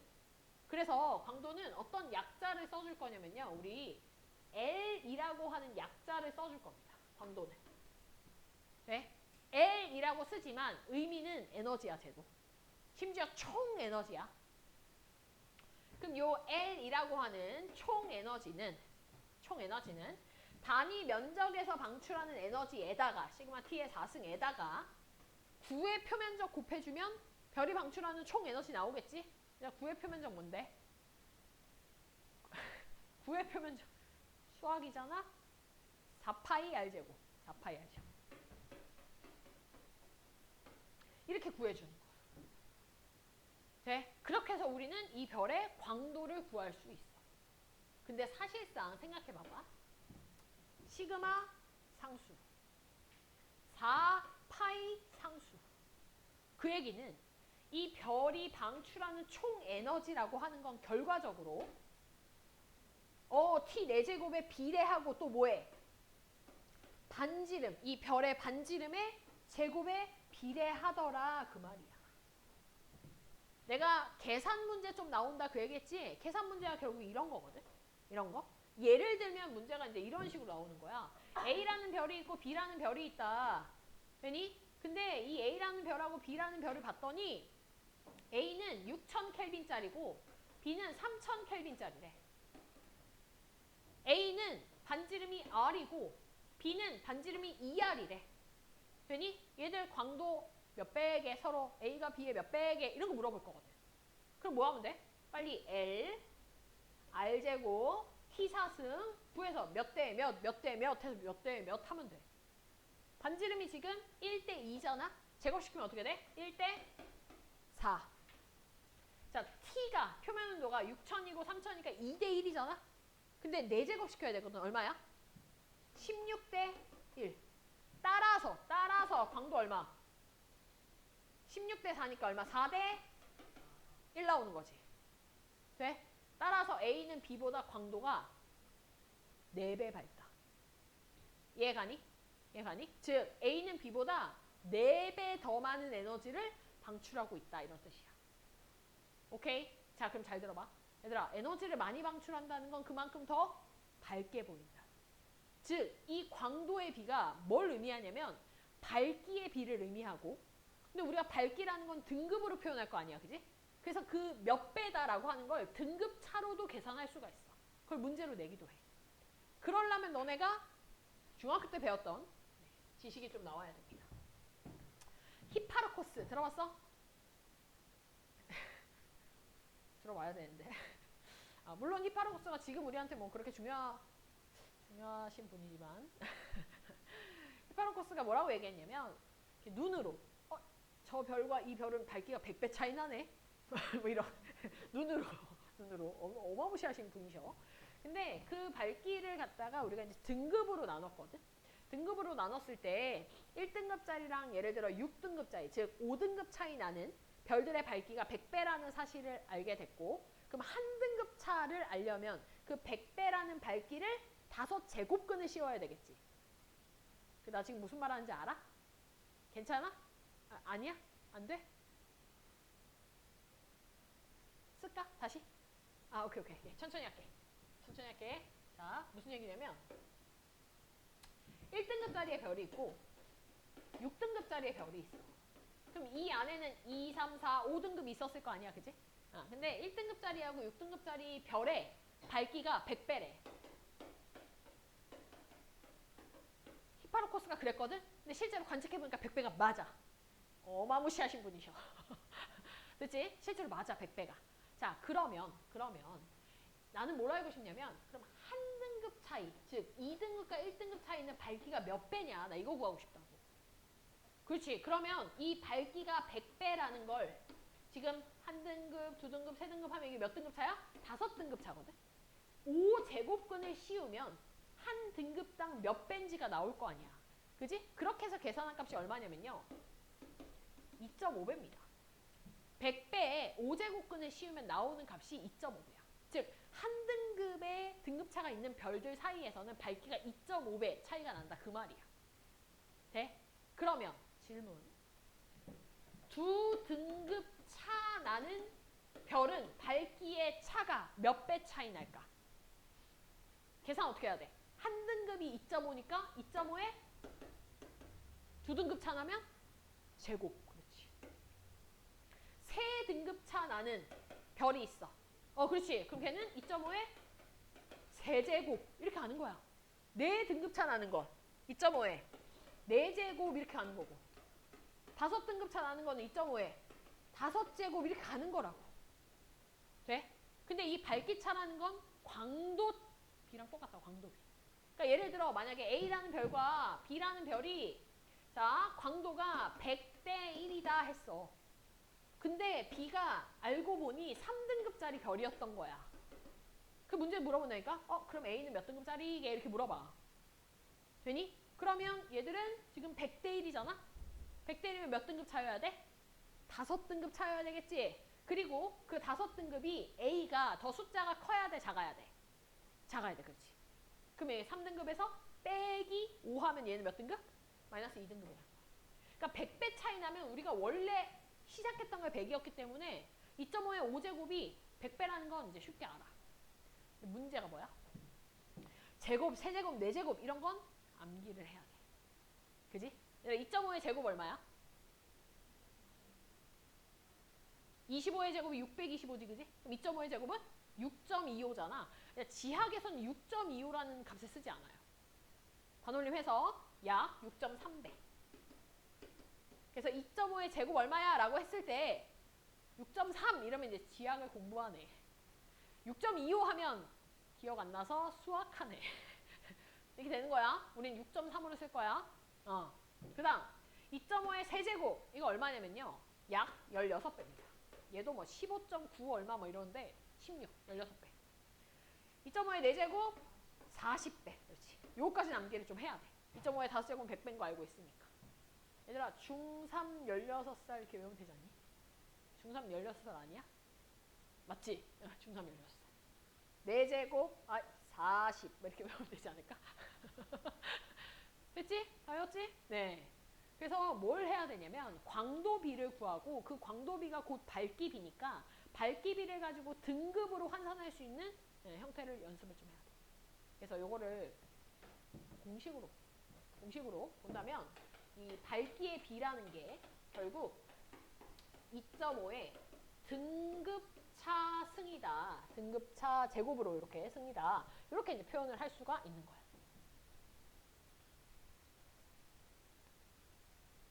됐나요? 네. 등급 환산하면서 내가 식을 하나만 더 알려줄게. 얘들아 이제 어떤 문제가 나올 수도 있냐면요. 이런 문제가 나올 수 있습니다. 자, 예를 들어 어떤 별이 100파색 위치에 있대. 근데 걔가 내 눈에 보이기 몇 등급으로 보이냐면 아하 뭐 2등급으로 보인다. 되니? 얘들아 여기서의 이 2등급은 절대 등급이야 겉보기 등급이야? 겉보기 등급. 절대 등급 얼마게? 이렇게 이제 물어본단 말이야. 절대 등급 얼마게? 근데 아까 절대 등급은 몇 파색 위치? 10파색 위치. 그렇지. 그러면 이 100파색에 있는 별을 10파색으로 옮겨왔을 때 걔의 밝기를 등급으로 표현해야 되거든. 그럼 거리와 밝기 간의 상관관계가 있을 거 아니야. 그지? 그러니까 거리가 가까워지면 밝기가 밝아져. 그러니까 거리가 줄어들면 밝기가 밝아져. 무슨 관계야? 반비례 관계야. 근데 그냥 반비례 관계 아니고 제곱의 반비례. 그래서 밝기라고 하는 거는 거리의 제곱의 반비례. 그러면 100파색에서 10파색이 됐다는 얘기는 거리가 몇 배 됐어? 거리가 10분의 1배 됐지? 그지? 그럼 밝기가 몇 배 되는 거야? 100배. 그러니까 밝기가 100배 됐다는 건 광도가 100배 됐다 똑같은 말이잖아. 그지? 즉 등급차로 환산하면 2.5에 그렇지. 어제고 5등급 차 나는구나 그 말이야. 원래 얘 2등급이었대잖아. 그럼 얘 절대 등급 몇 등급이야? 그래 2 빼기 5 해서 마이너스 3등급. 얘가 절대 등급이야. 얘가. 그래서 요 공식은 기본. 알겠지? 네. 내가 절대 등급까지 같이 얘기를 좀 했어 지금. 광도하고 절대 등급하고. 됐나요? 네. 자, 143쪽의 책을 이제 보게 되면은 별의 절대 등급과 겉보기 등급에 대한 얘기가 나와져 있고 우리가 이 절대 등급을 가지고 광도를 확인할 수 있다. 절대 등급의 숫자가 작으면 광도가 크다. 이제 이렇게 얘기를 할 수 있다는 거고. 뒤에 나오는 것들은 뭐냐면 이제 별의 절대 등급을 구하는 거. 내가 방금 얘기 좀 했었잖아. 그지? 거리 갖다가 겉보기 등급 있으면 거리를 10파색으로 옮겨 와가지고 뭐 했지. 그지? 얘들아 여기 뭐 이런 공식이 있는데요. 네, 필요 없습니다. 이걸로 하지 않을 거예요. 우리는 내가 아까 필기했던 저거 있지? 100파색을 10파색으로 옮기던지 1파색을 10파색으로 옮기던지 네? 거리 같은 거를 옮기면서 그렇게 해야 됩니다.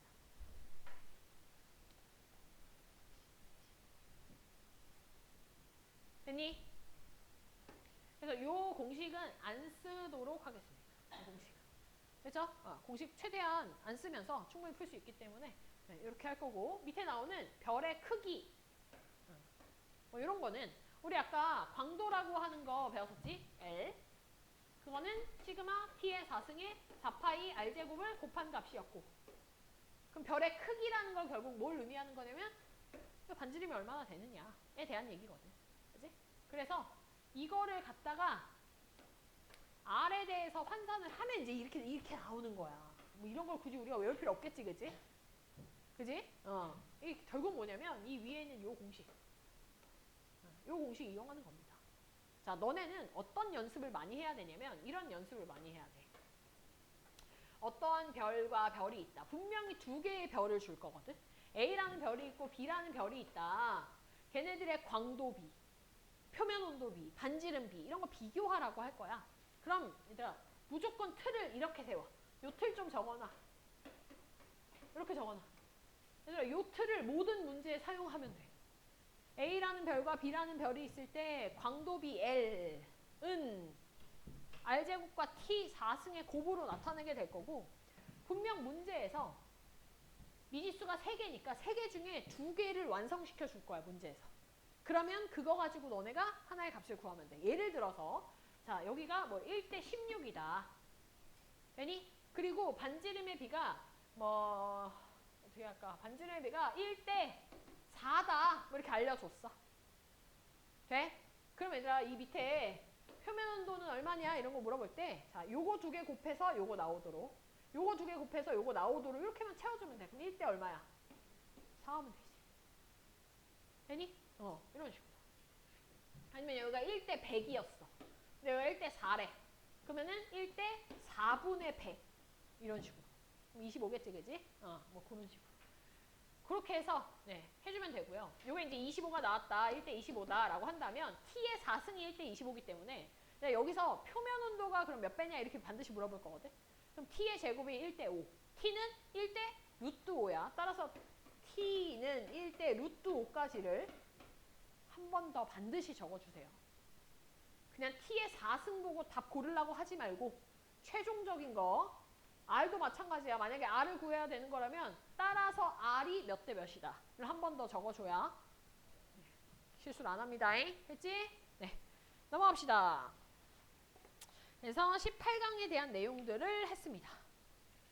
자, 뒤로 넘어가서 HR도에 대한 얘기입니다. HR도. 자, 148페이지. 19강 HR도. 얘들아, HR도는요. 이제 진짜 설명할 게 별로 없어요. 왜냐하면 HR도라고 하는 건 별을 분류하는 방법이거든.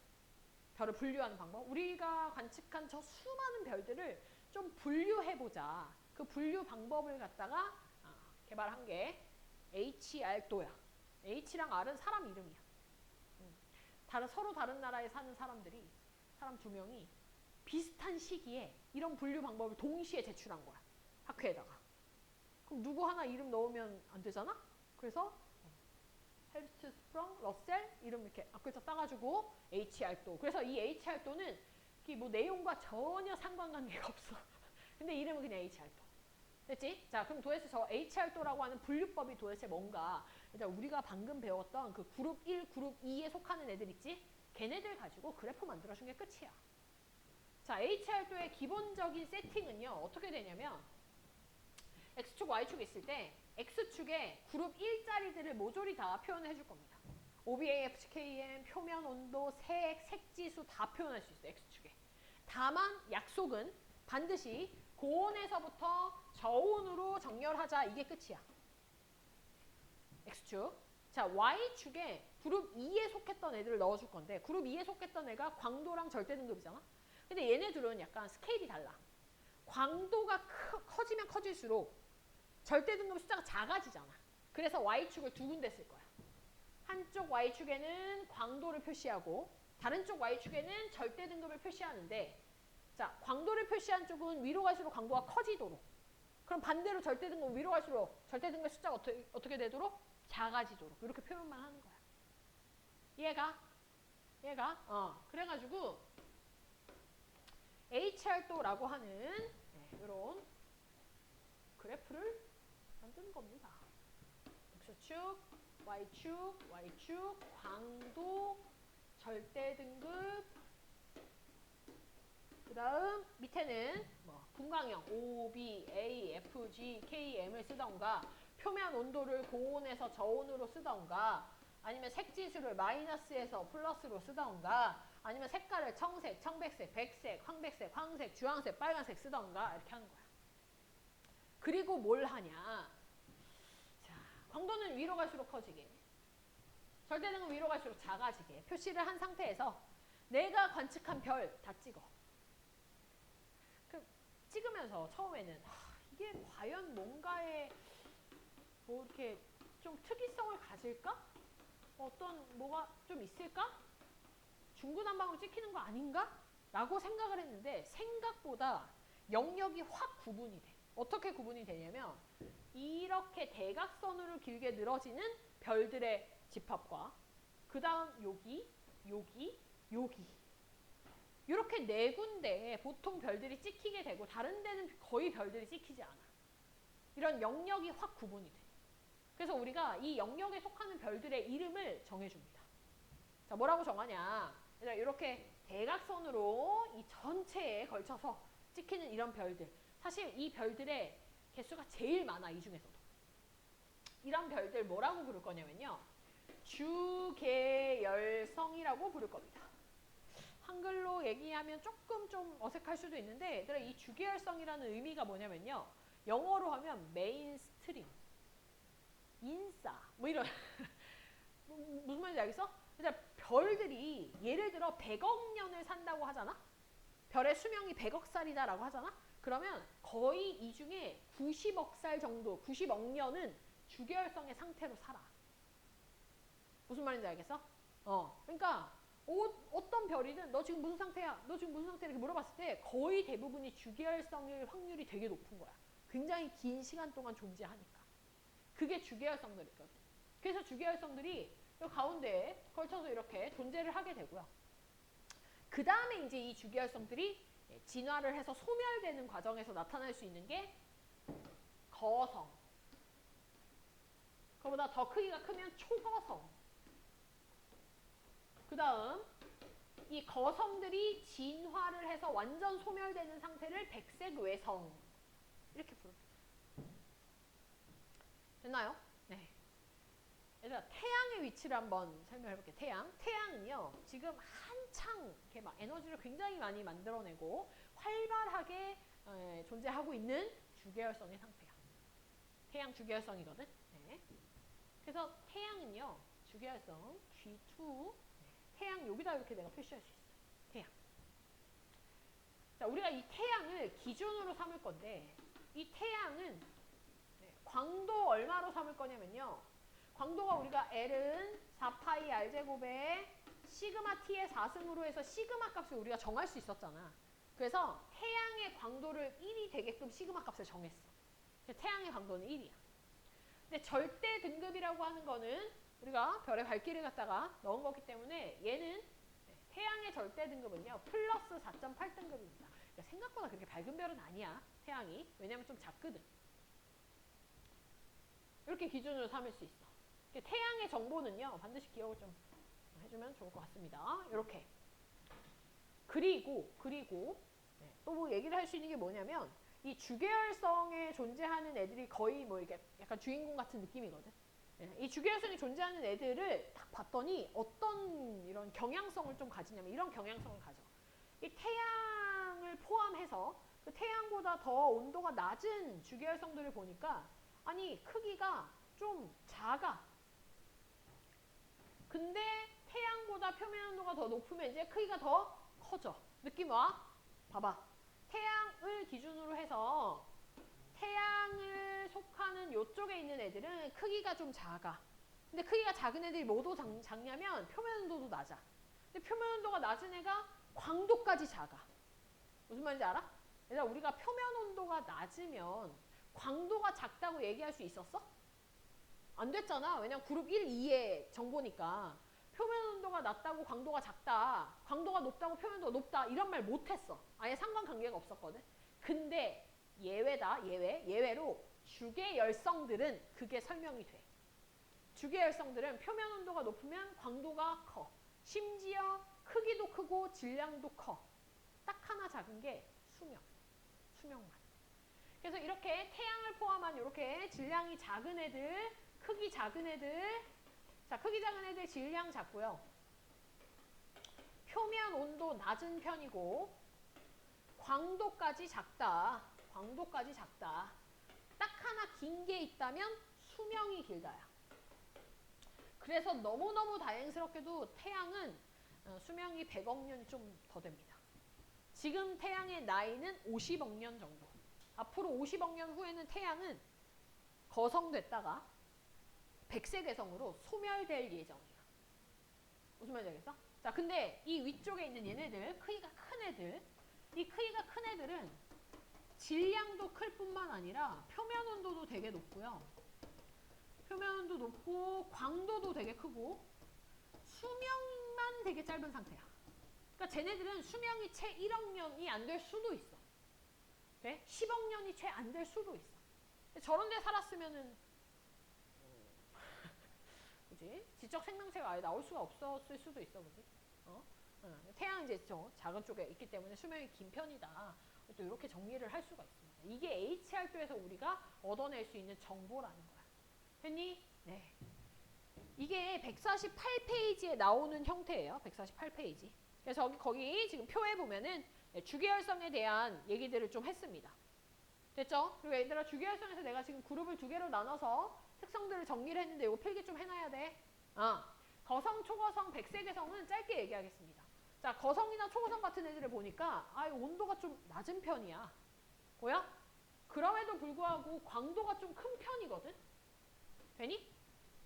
우리가 광도라고 하는 건 R제곱과 T사승에 비례하는데 아니 표면 온도가 이렇게 낮음에도 불구하고 어떻게 이렇게 광도가 클 수 있었을까? 왜 그럴까? 반지름이 커서 그렇죠. 이름부터가 거성, 초거성. 되니? 그래서 반지름이 커서 얘들은 광도가 컸다. 이렇게 얘기할 수 있고. 백색외성도 그런 식으로 설명할 수 있어. 백색외성을 보면은요.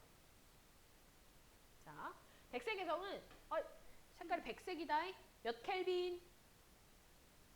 10,000켈빈. 그렇지. 10,000켈빈. 그러니까 10,000켈빈은 되게 고온 중에 하나야. 근데 어떤 애야? 왜소한 애야. 즉 광도는 R제곱과 T사승에 의해서 결정이 되는데 표면 온도는 높을지라도 반지름이 너무 작은 거야. 그러니까 광도가 굉장히 작게 측정이 됩니다. 되나요? 네, 이런 게 이제 각각 거성, 초거성, 백색외성들의 특징이다라는 거야. 이게 별을 구분하는 첫 번째 분류 방법. 됐니? 자, 두 번째 분류 방법이 149페이지에 나오는 광도 계급이야. 이건 내가 1분 만에 끝낼게. 자, 광도 계급은 뭐냐면요. 광도 계급은 말 그대로 광도 가지고 분류한다 그 뜻이거든. 광도가 커. 그러면 초거성. 돼? 가면 갈수록 광도가 작아지는 형태로 분류가 가능하고 우리가 주로 별을 분류할 때 사용하는 방법은 HR도이긴 하나 보조로 추가적으로 분류할 수 있는 방법이 이 광도 계급이 될 거고 광도 계급은 1등급부터 7등급까지 존재하는데 우리는 1, 3, 5, 7만 좀 알아두면 될 것 같아. 1등급이 광도 제일 큰 거 초거성들. 3등급 거성, 5등급 주계열성. 7등급 백색외성. 아까 광도 제일 작았던 거. 그래서 얘들아 우리가 태양을 갖다 이제 표현을 할 때 어떻게 쓰냐면 태양은 G2의 분광형을 가지는 주계열성이다 라는 의미로 G2 5등급 이렇게 쓴단 말이야. 알겠니? 이게 광도 계급으로 표현하는 방법이라는 겁니다. 끝입니다. 자, 오늘 우리 뭐 했냐면 별을 분류하기 위해서 별의 특성을 좀 배웠고 별의 특성 가지고 HR도라는 걸 통해서 별을 분류하는 것까지 했어. 거기에 추가적으로 광도 계급으로 별을 또 추가적으로 분류할 수 있다. 됐니? 네. 자, 그래서 19강까지 문제 다지기 부분을 다음 주까지 풀어오면 되겠습니다. 151쪽까지입니다. 됐지? 네. 다음 주에 보자.